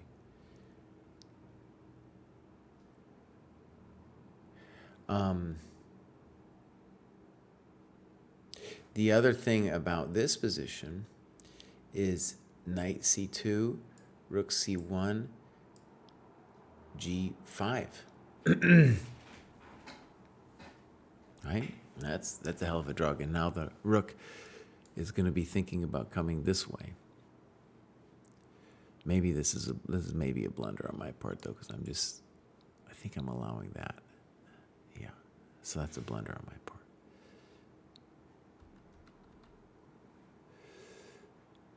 But the queen a4 definitely. Okay. Not bad. Bobby Green, Hupsker. There's so many games from Hupsker. I have to give Hupsker maybe another chance. Look at that. Hupsker's doing the work, buddy. Here we got Toshan and then Can FB. That can't be it. Can FB.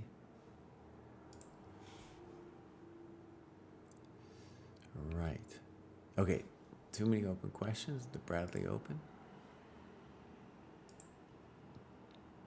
Dan A.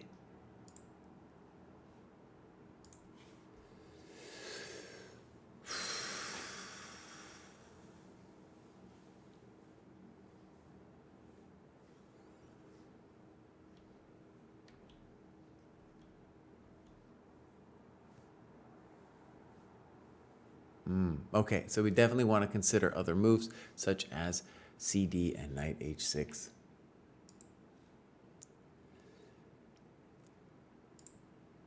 Dan A, Chess Latte. And I promise, we're going to give Chess Latte another chance here. We got Master Toaster.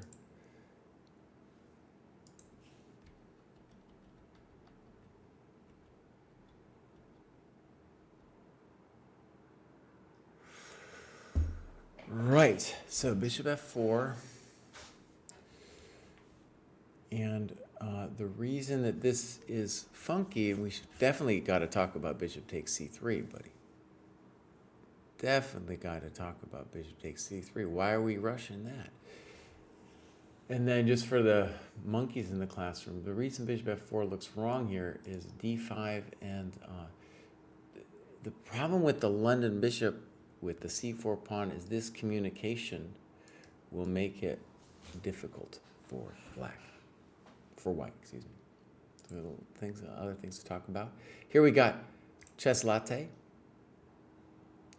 Dude, he's over there representing the dojo in Japan. Oh, see, look. We've looked at this one before. We just did. Let's look at a different one now. Oh, invalid PGN. Ah, you did it to me, boss. Oh, Chess Latte. Let's click on Chess Latte real quick. Let's go activity. No, he's bringing it, dude. He is bringing it, man. And we look at his ratings. We need to get him 1675 FIDE. We need to get his Japan rating out there. See, he's flatlined on USCF because he's in Japan now, man.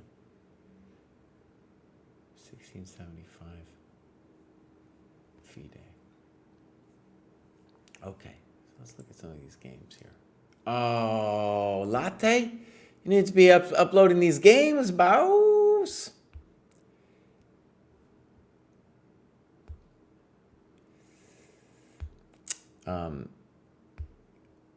Claus saying, wait, that's shocking, Jesse. In the position you gave with black with the backwards e6 pawn, how are they not just toast after knight f6?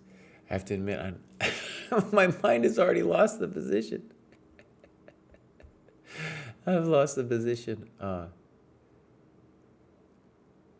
backwards e6 pawn after knight f6. I can't even remember. The Bardic Defense. Oh, there you go. Hello, hello, Bardic Defense. Okay, let's keep going. Josh. Let's check out Josh.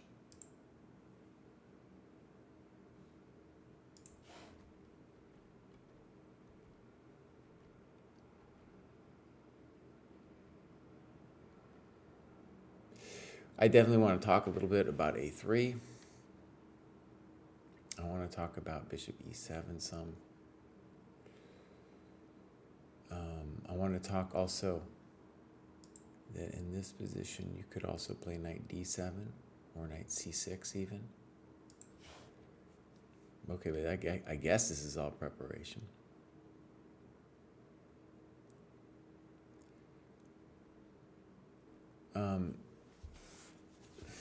I don't understand why white doesn't play Queen G4.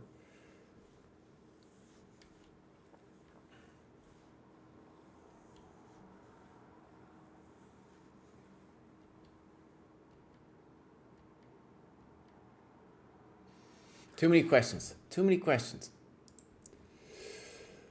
All right, that was Josh, Glios, Master Toaster. Unleash. We haven't seen Unleash. These people look at your account before, man. It's totally brutal.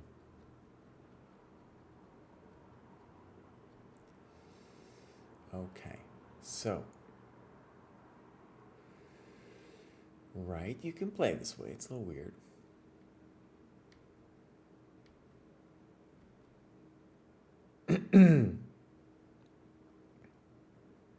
Okay. The question obviously is, what should you do?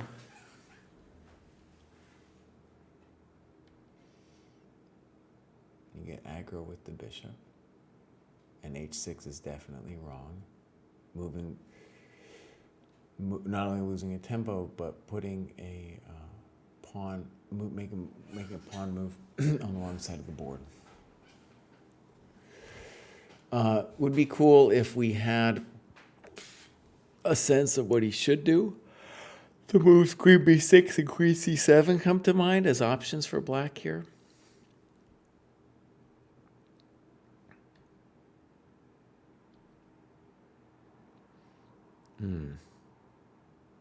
If we don't like Bishop C2, tell us a different plan.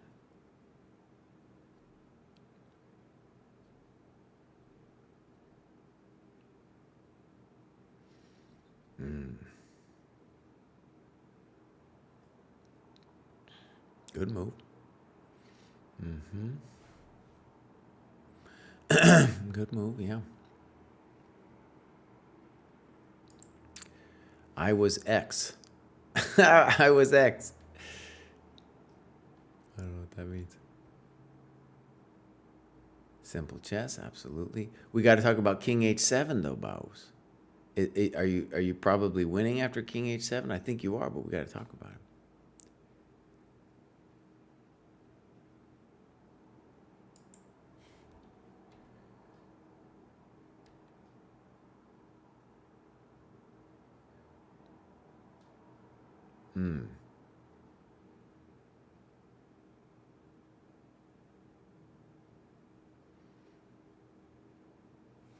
Yeah. So, for example,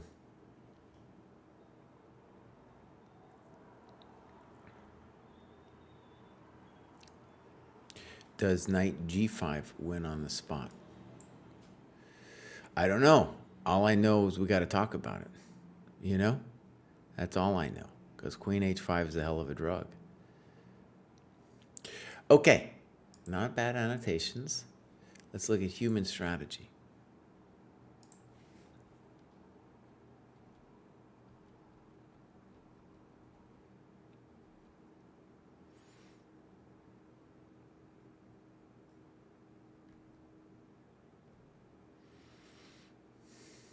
Okay. So human strategy is black.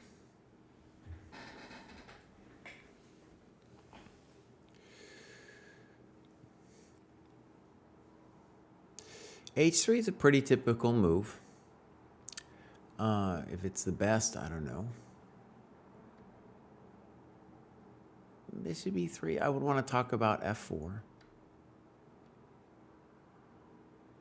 And also now, notice that with the bishop on e3, you can go ahead and consider b5 immediately, right? You don't think you need rook b8.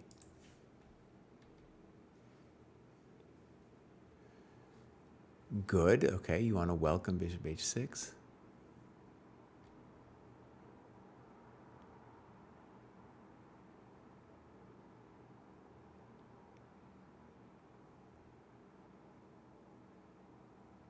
Okay, and now here we have to consider gf, because knight f4 doesn't make any, it's like, yeah. And also, like, what, I don't understand f5. He's not threatening it yet, right? So we would want a variation with b5. Okay, not bad annotations.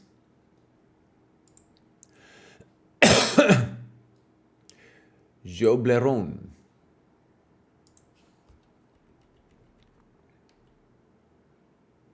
Yeah, definitely a mistake. Now, who are we quoting here? Oh, handwritten notes and include an addendum. Okay. There you go, buddy. Why is, oh, I see. It's even stronger to go bishop f7. Well, I mean, this is pretty strong what you got, Bows. It's pretty strong what you got. Yep.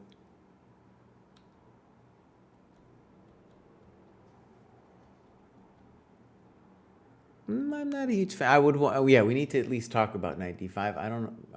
I wouldn't want to do it. Okay. So Jobleron. Andra Anda.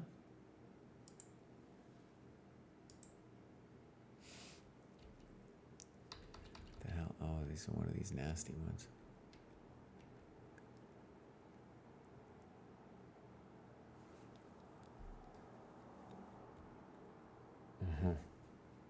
It's a little bit computery here. What is your intention? I guess, dude. Oh. Yeah, and then maybe it is a mistake. What should you have done if it's not g4? You got to tell us, bud. Tell us. Because you need a good move here too, buddy. You need a good move, man. Okay. So next up, we got Delusion.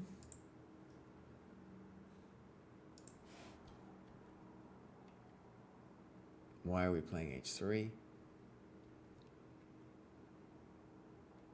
Okay, too many questions. Too many questions.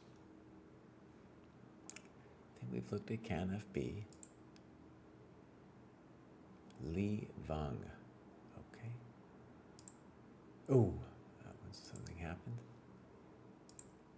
Oh, here we go, Li Vang.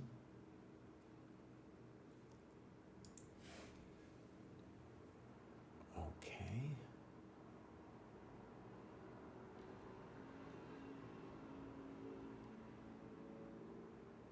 Okay. Yeah, we need to talk. Even if you're experimenting, tell us why you're doing the things you're doing. Eric the Nerd. Inaccuracy. Knight f6 was best. Come on, buddy. Come on, bud. Inaccuracy. Oh, we got a fault game. Where's fault been? Okay, we got 3 people here we need to check out. Oh, and also headcanon. Headcanon I haven't seen in a long time.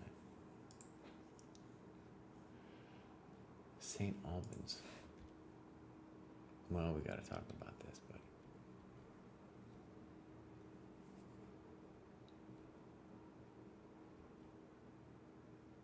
Oh, we got to talk about knight g7 because cd4 is almost a must. And here, d5 would be crispy coconut cereal, dude. Right? Okay. Rook handler. Looks a little soft here. What's going on? No, he's got some ideas.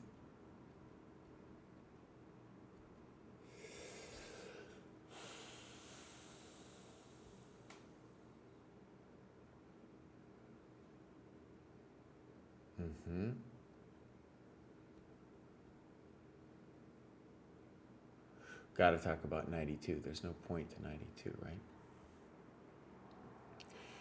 And it's a big moment for black.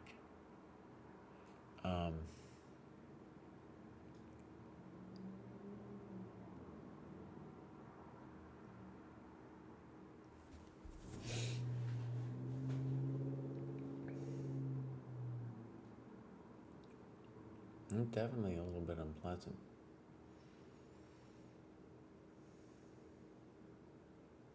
But for sure, it's time to talk about other options for black, like rook c8, rook c6, for example.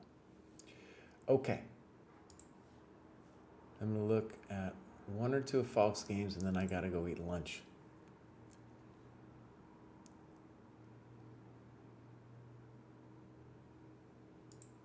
Falk is black.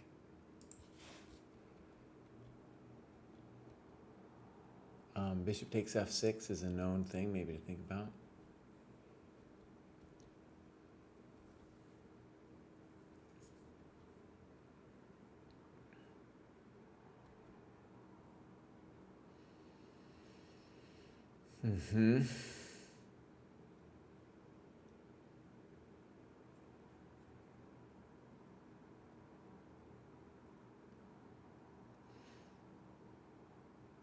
Yeah, d5, I'm into it. Why do we need it? Might be interesting to talk about why you didn't do it. Like, right. Yeah, there's questions about like why you probably saw it, right?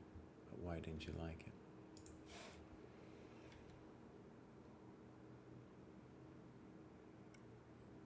And now, right, it's definitely weird. I don't, yeah. Wait, let me read what you wrote here. My idea was to improve on the immediate d5 and be able to respond to bishop c4 with b5. Okay, that's fair. Okay, so, right.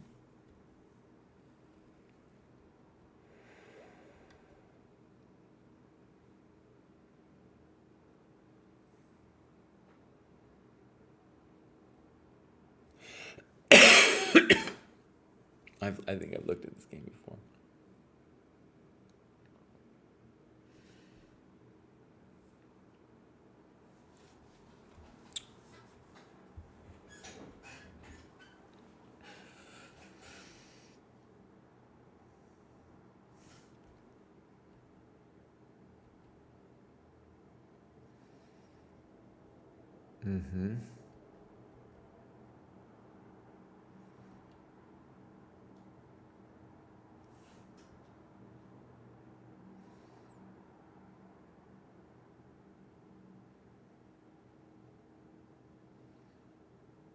Right.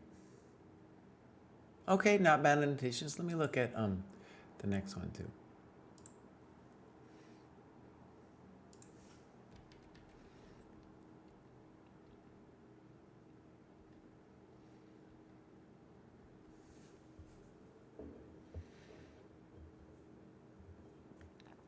It's a little bit unusual.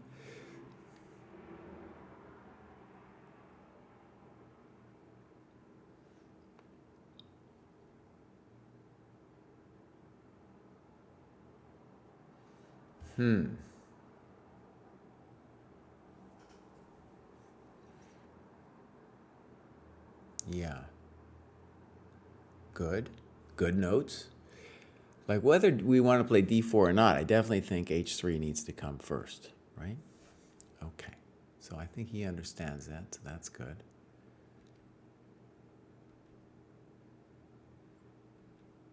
Now, I want to stress, I still believe in your position here. Yeah. Right? Because, and also though, wait a second. Maybe a6 is genius. Where'd it go? d4.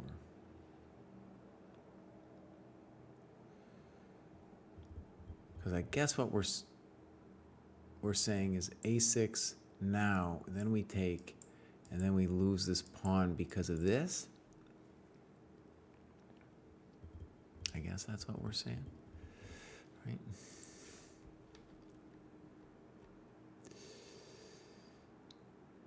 I think this position is equal. Okay.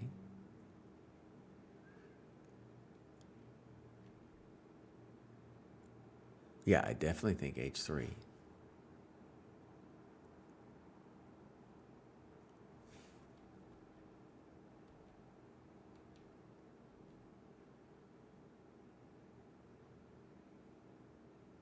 Right? Weird. And this is an interesting an evaluation. Like, if it's equal, there's still, like, black still has some stuff to prove, right? There's still some real questions. Like, I'm assuming bishop f8. And then I'm assuming, like, first question is rook ac1. Well, it's not, there's some things to answer here, right? Yeah.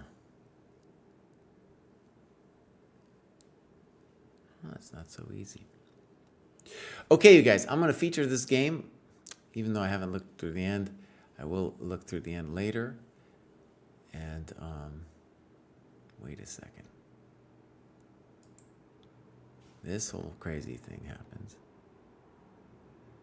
It looks to me like there's just questions here, right? Because rook a2 isn't the only move, right?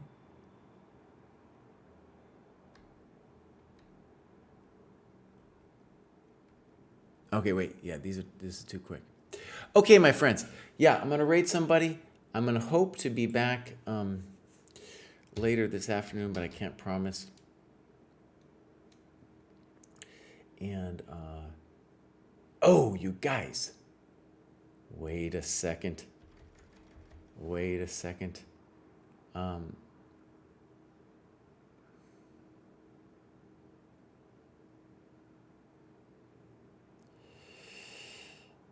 .com is down? Hold on, you guys, because we gotta see if their games just started. I realize. Let's go events, leave, Sitges. Oh, let's do a quick little. Okay, so there's Lenier over here, and it looks like they just pretty much started. This is a good position for Lenier to have, for sure. Okay, so we like his chances. As long as he doesn't get wiped out in some, like, weird theoretical line. Sometimes they can force a draw on, like, poor bastard, you know. Oh, look at Pruess playing the Najdorf against Sassi, dude. He doesn't care. He doesn't care. And then all the way at the bottom, if I remember, is Kostya Kost. And their game is just starting. Looks like this guy came late. Okay, so how do I do this? I think what I want to do, okay, is I'm going to try to click this. And we're going to make things small. The bummer before yesterday was, well, that was the big bummer was it was the wrong board.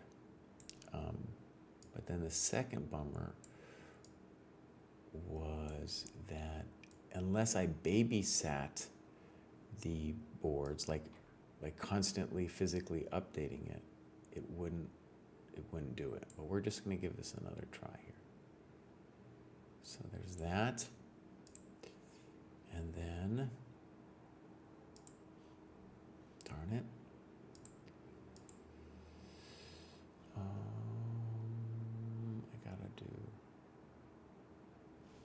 You gotta do something special, buddy. So we go ChessCom.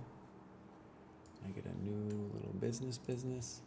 I go watch, events, Sitges.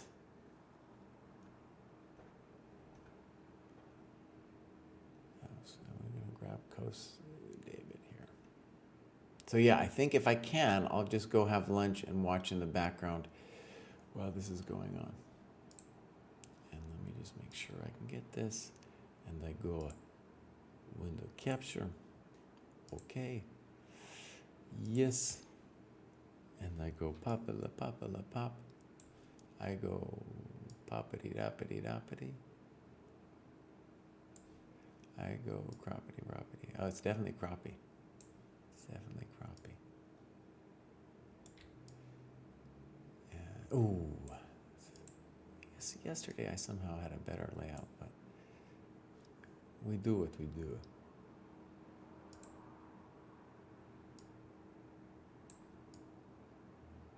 We do what we do.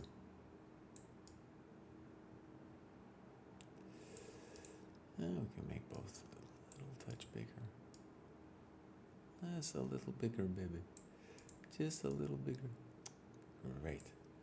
Okay, so now here's the real question. If I'm not on the board itself, so this Kostya's opponent was late, and then he went out for a while, and then we're looking at David's game. David's already tanking a little bit on knight d2.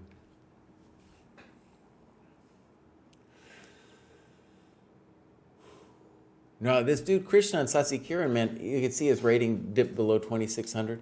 He was 2,700 at some point, I believe. So David's not playing a chump here. Interestingly, we have ideas which we saw in our own analysis today with white wanting at some point to play knight d5. And David, you know, is considering rook takes d3. He's going to be taking too long on his moves, thinking about it. This is something we know about David. Okay, you guys, I'm just going to leave this on. Actually, I'll change the name. And we'll say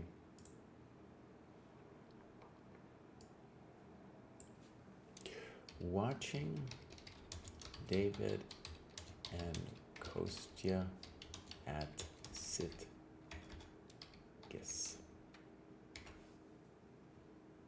Done. Le Twitch.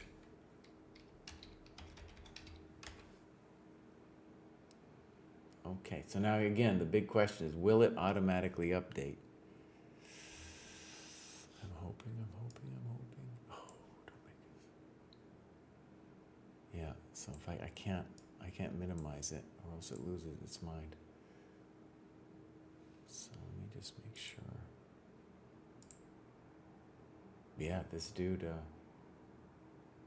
they're both, his opponent was late. He's like, well, my opponent, I'll just make a move, you know. And Kostya had been walking around.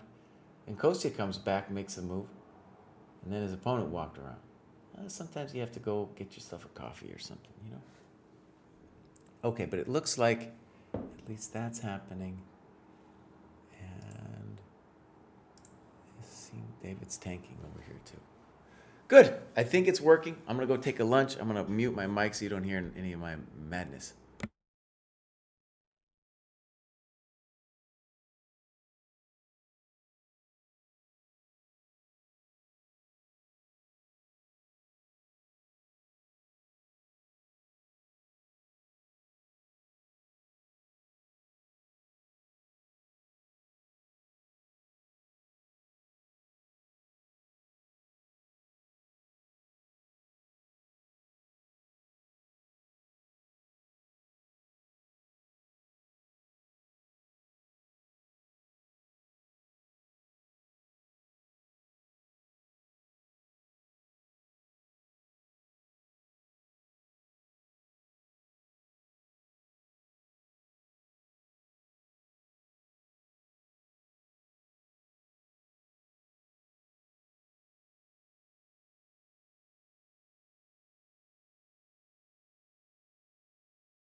Okay. What the hell's happening here?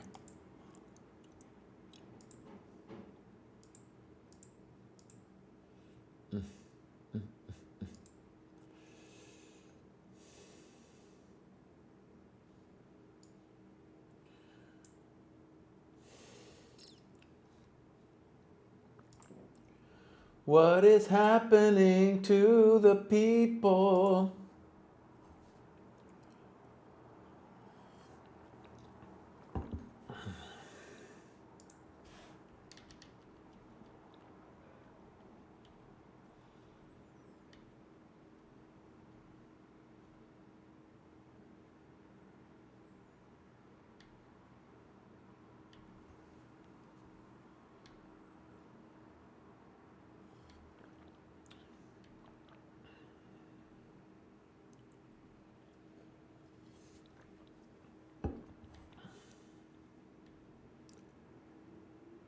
Rook e5's a hell of a drug, dude. Dang.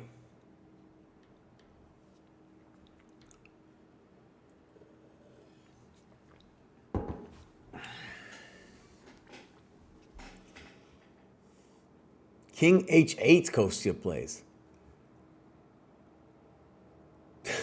Bows, really?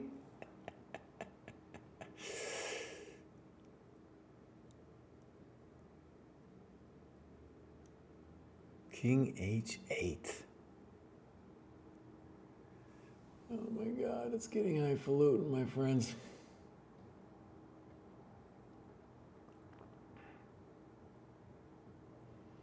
All right, I'm not going to pretend to understand that. I'm not going to pretend, baby. Is Kostya in trouble? I don't know. I can guarantee that both sides are making mistakes and that they will continue to make mistakes. And that's not just because they're chumps, but because this position, man, really hard to play correctly. Queen e2 was definitely not the only move. King h8 is something about dealing with knight d5. All right, and then what's going on with Pruess, dude?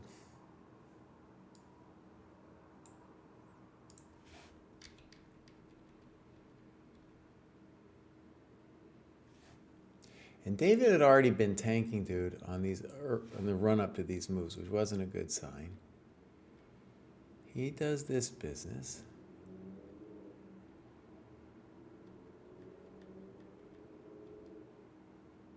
And then doesn't think too long on d5.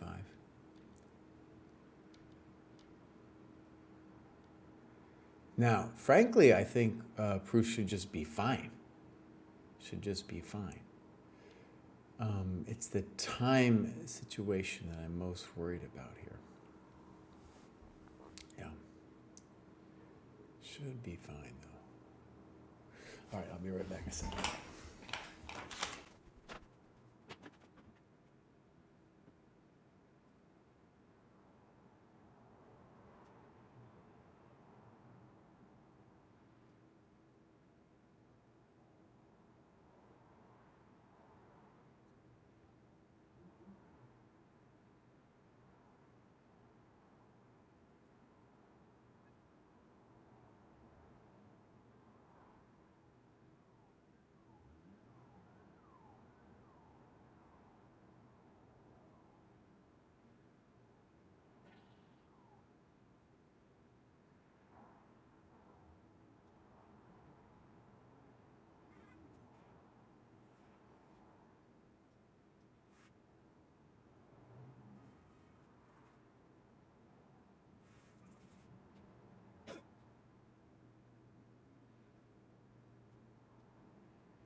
Can someone explain to me why queen b7, what Kostya's intention is on queen b7, dude?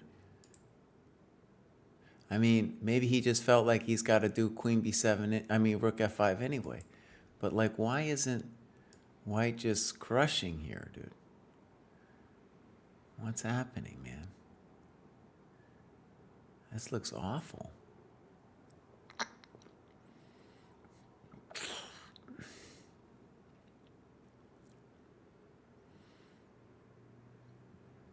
No entiendo that. So that's our current position. And then this bad boy.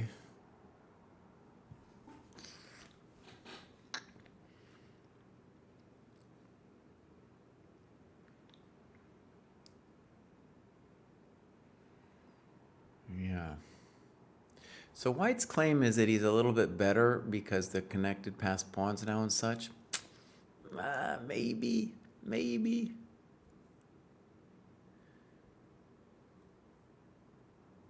But ultimately, black should just be totally fine.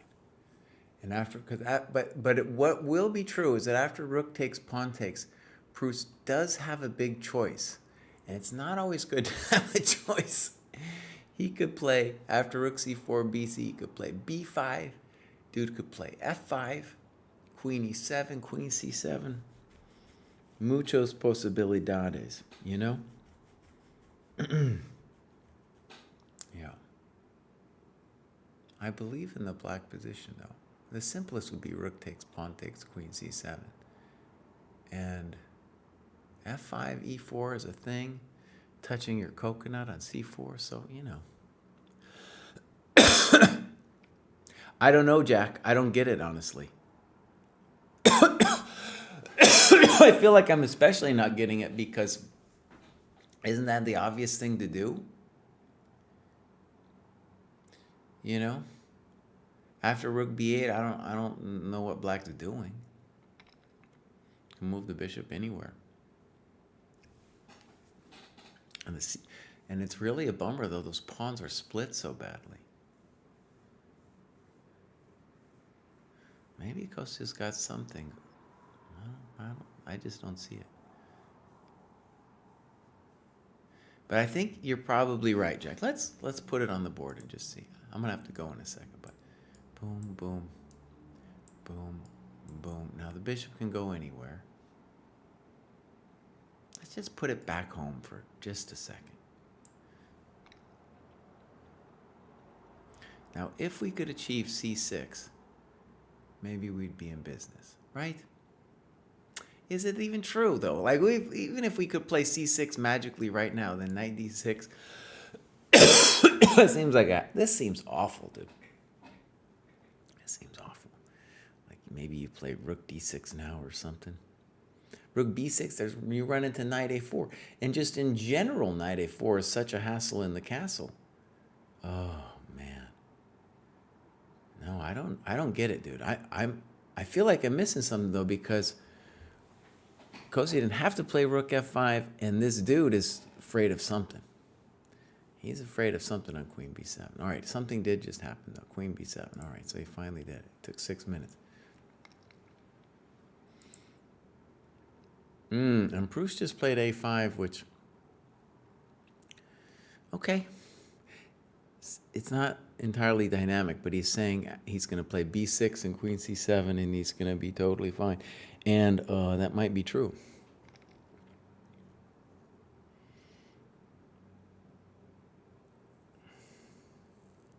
Yeah. It's also good he's been playing quicker now. He's playing a little quicker.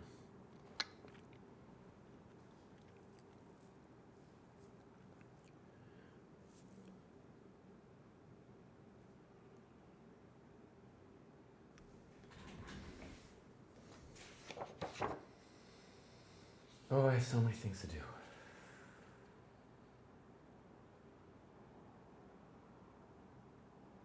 So many things to do.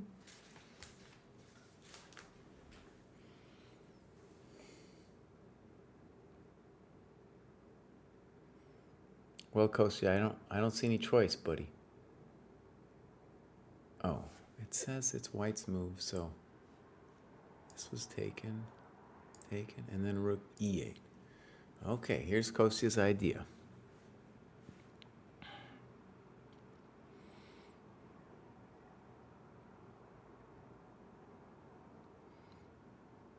Okay, here we go.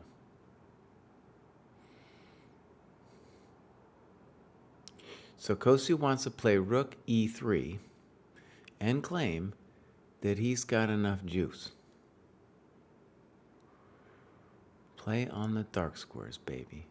White, yeah, okay. So at least it's a practical problem. My gut is that white is winning, but it's not. It's gonna be like white needs some good moves pronto. Pronto.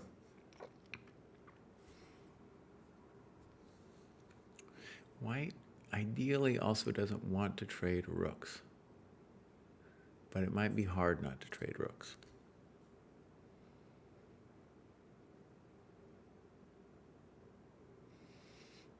Also a bummer for white is black. White has a lot of candidate moves here.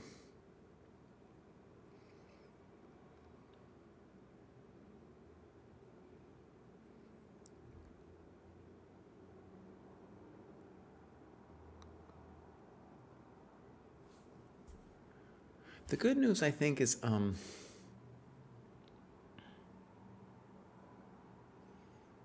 well, we got to look at knight c7. Rook e3, and then maybe that's clever.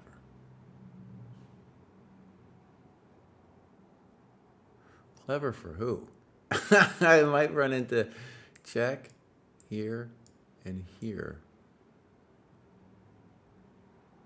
We're still not even over yet here. It's still, the party's still, the questions are still coming. King. Oh, look at this position, dude. Look at this. I'm going to win the knight on c7. King g2, I have rook c2. King h1, I can play rook h3, king g2, rook h2, and then take on c7. So this dude has like his hands full right now. He's got king g2, knight e4, rook d3. Rook d3 might be a simple move to play.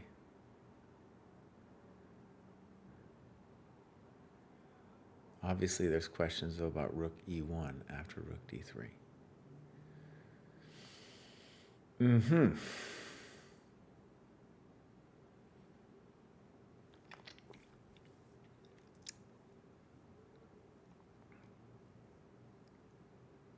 And like I said, knight e4 is a question. In general, black, like, as long as, if white can consolidate the position, if even he loses a pawn, the pawns on the queen side are so nasty that there's chances, I mean, that it would just be over for black. So black needs the dark square attack. And King's Indian players love this crap because, like, they're always lost from the beginning. But, but then they sometimes find a little juice.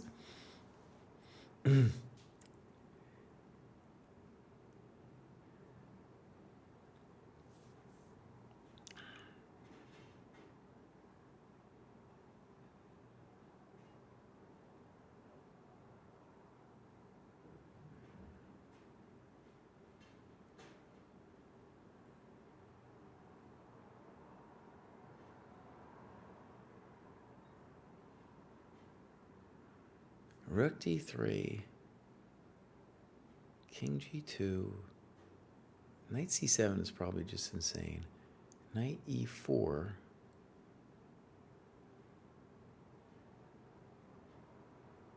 Knight d5 really invites rook e2, so it's, you know, doesn't feel right. But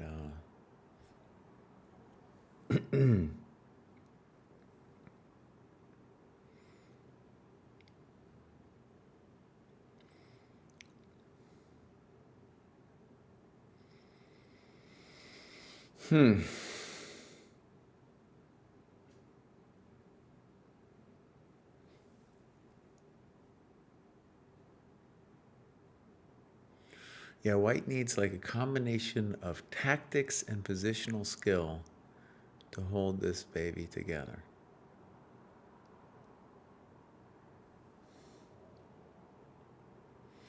Good luck, accidental novelty. I can't stay forever either.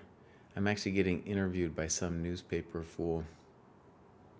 I don't know why I agreed to do it, but I did.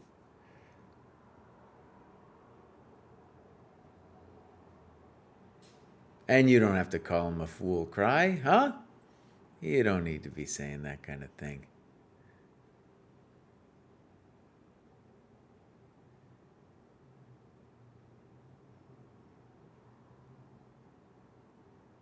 So for my little 2 cents right now, 94 seems the most interesting. There's questions about it, of course, but seems the most interesting right now.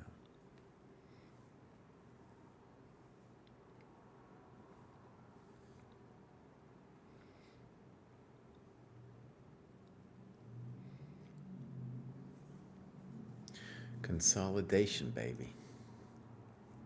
Consolidation.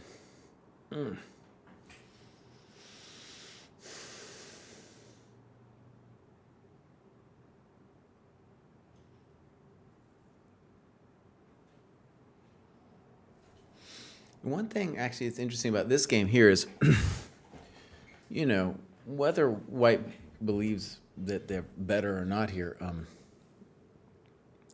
this guy Saucy is going to think forever here to develop just some kind of nasty questions for black.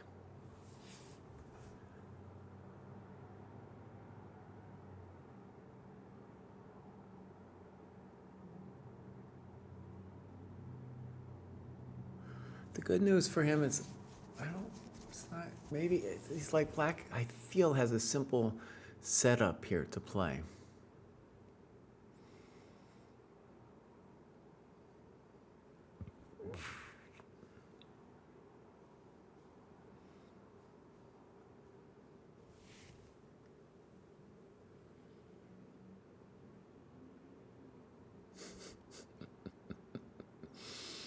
That's right, dude. What's going on with that that video, dude? I thought that was supposed to be posted today.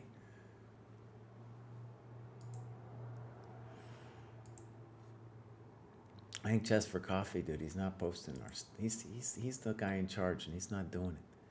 He's not setting it up. Blame Chess for Coffee.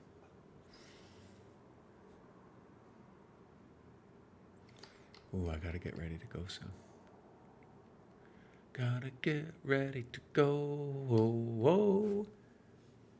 What happened over here? Something happened. King G2. And now, apparently I was wrong, because Kostya pretty quickly played H5. I was thinking rook E3, boss.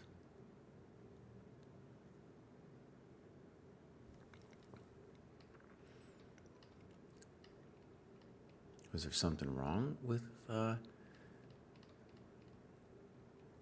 ye old rook E3?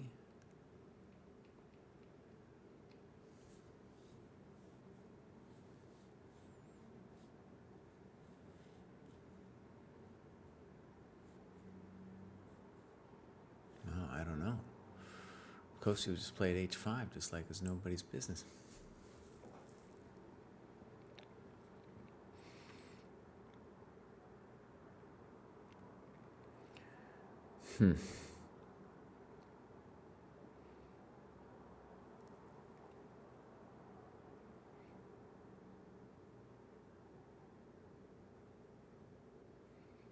No, Kostya, why?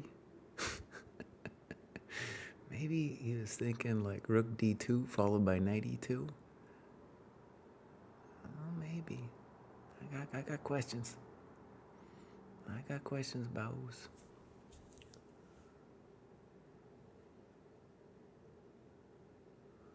All right, something happened.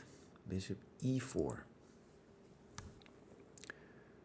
Not sure about that move.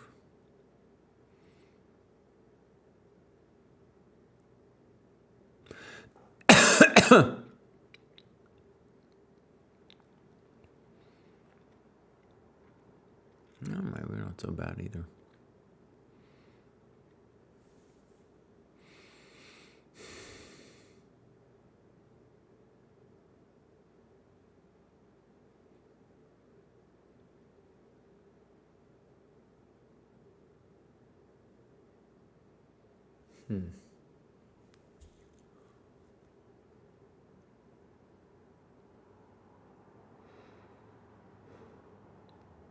Yeah, I didn't understand H5, boss. You needed to play rook E3, bud. What are you doing, Kostya Coast? You guys, it's such a bummer, man. You draw or lose this game, forget about your norm, buddy. Whereas for David, he draws or wins this game. Holy moly, he's in contention.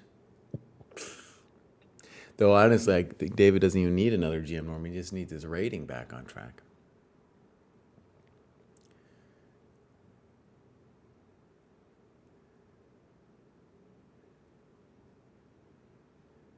Rook Fe5, and now, I don't know, I was anticipating bishop F3 here. Seems absolutely fine for white. That's what happens. I think Kostya lost this. Like I said, dude, white is winning if black doesn't find counterplay. And I don't see the counterplay now. We'll see if Kostya's got some idea here, but I don't see it.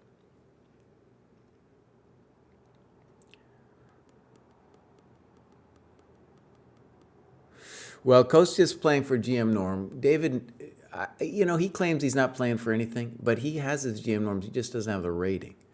And he's got a long way to go with the rating because his rating really stunk up the joint, like my rating is right now. But it would be a great first step. Honestly, mostly just for his confidence, dude, if he had a good event here. We would actually get him training the dojo, get him a little serious.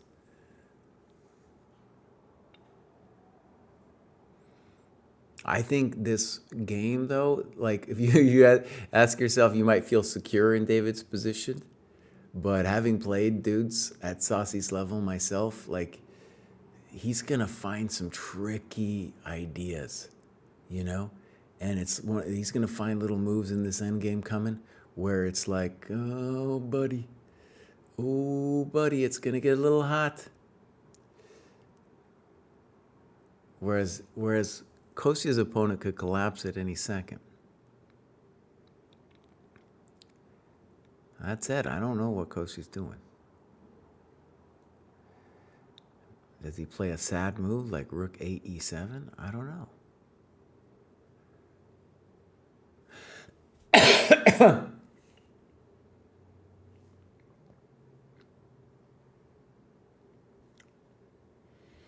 Yeah, the way Kostya's playing it, it suggests that he doesn't feel the danger. He's like, I can just hang out.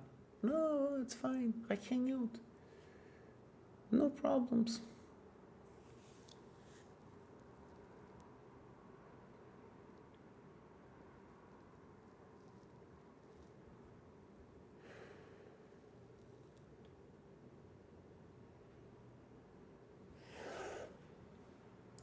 All right, as expected, rook b1.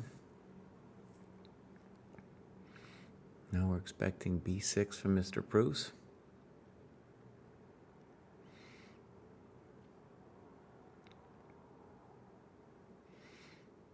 And a5 was a very Prussian move, very enterprising. He didn't have to do it. But enterprising, and now the a4, he wants to claim the a4 pawn is a problem.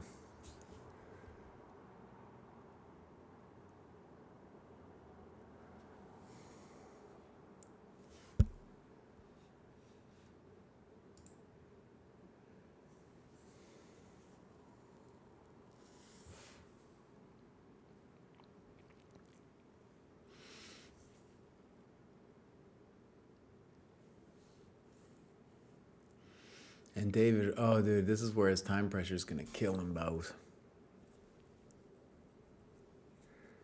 He's got to be moving pronto. Yeah, he should just be like, b6, I'm moving b6. Let's go. That's part of this. That's the setup I was doing, buddy. And if you don't like b6, then just play bishop c5. Let's go. It's got to move.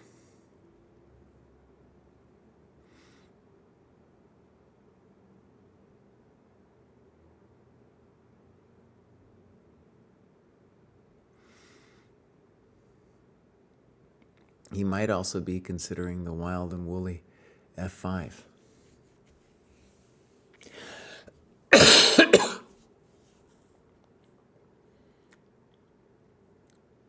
F5 might be playable too. But he cannot. It's an intuitive decision ultimately, David. Buddy, it's an intuitive decision. You got to roll with it, son. He's not rolling with it, dude. He's just sitting. Dude is just sitting.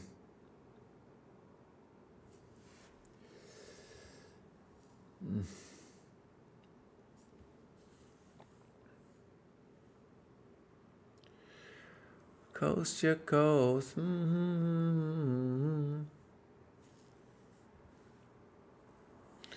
Thoughts on coast. I think he's technically lost, dude, but he's got. White is the one who at some point needs to play ambitiously. Like, let's say Kostya just plays rook 8 e7, right? And White's got to be the one to take the bull by the horns. And the thing is hard to, I don't know if this guy understands, is White ideally does not want to trade a rook. I don't know if he understands that, though.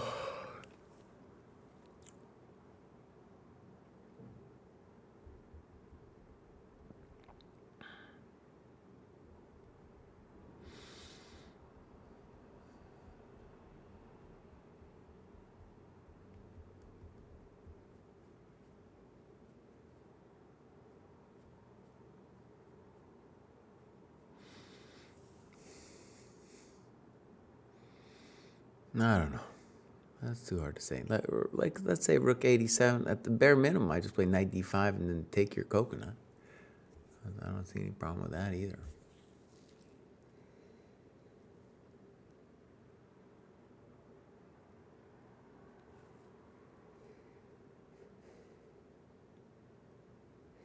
Knight d5 and I take your coconut. Oh, he's in big trouble, dude. He is in big trouble. White must be precise, but big trouble. And Mr. Pruess, dude, you're taking too long, buddy. You got to move, son. This is one of the things Pruess never understood, dude. He was like, but I got to figure it out perfectly, dude. No, buddy. No, you got to move, son. Son, you got to move.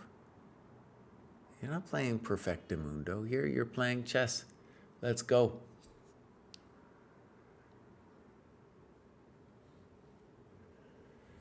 He doesn't get it. We're not playing Perfectamundo.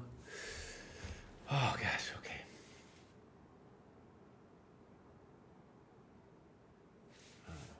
I have one final thing I should be doing before I leave this party.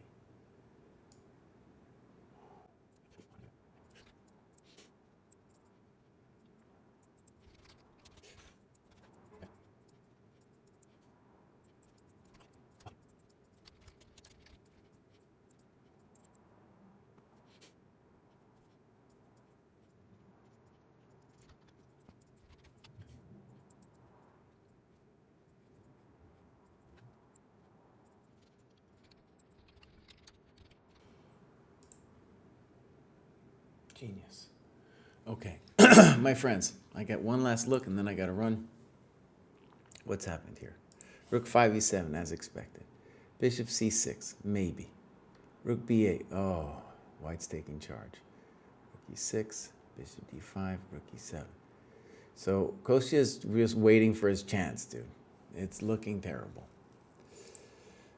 And then we have this position that we kind of expected, and Pruess is taking too long. But my friends, this is the sad news. I got to get out of here. I got to go. It ain't even funny no more. Kraai must go. So I gotta leave. I gotta leave. I'm sorry. Let's raid Diana Mirza. I think she might be covering these games too. If you beg her, she might show. How are they getting on? They're not. Well, Pruess has got time troubles, and Kostya's got positional troubles. Let's put it that way. All right, everybody. Ask Diana from me if they would cover these games, if she would cover these games. Bye.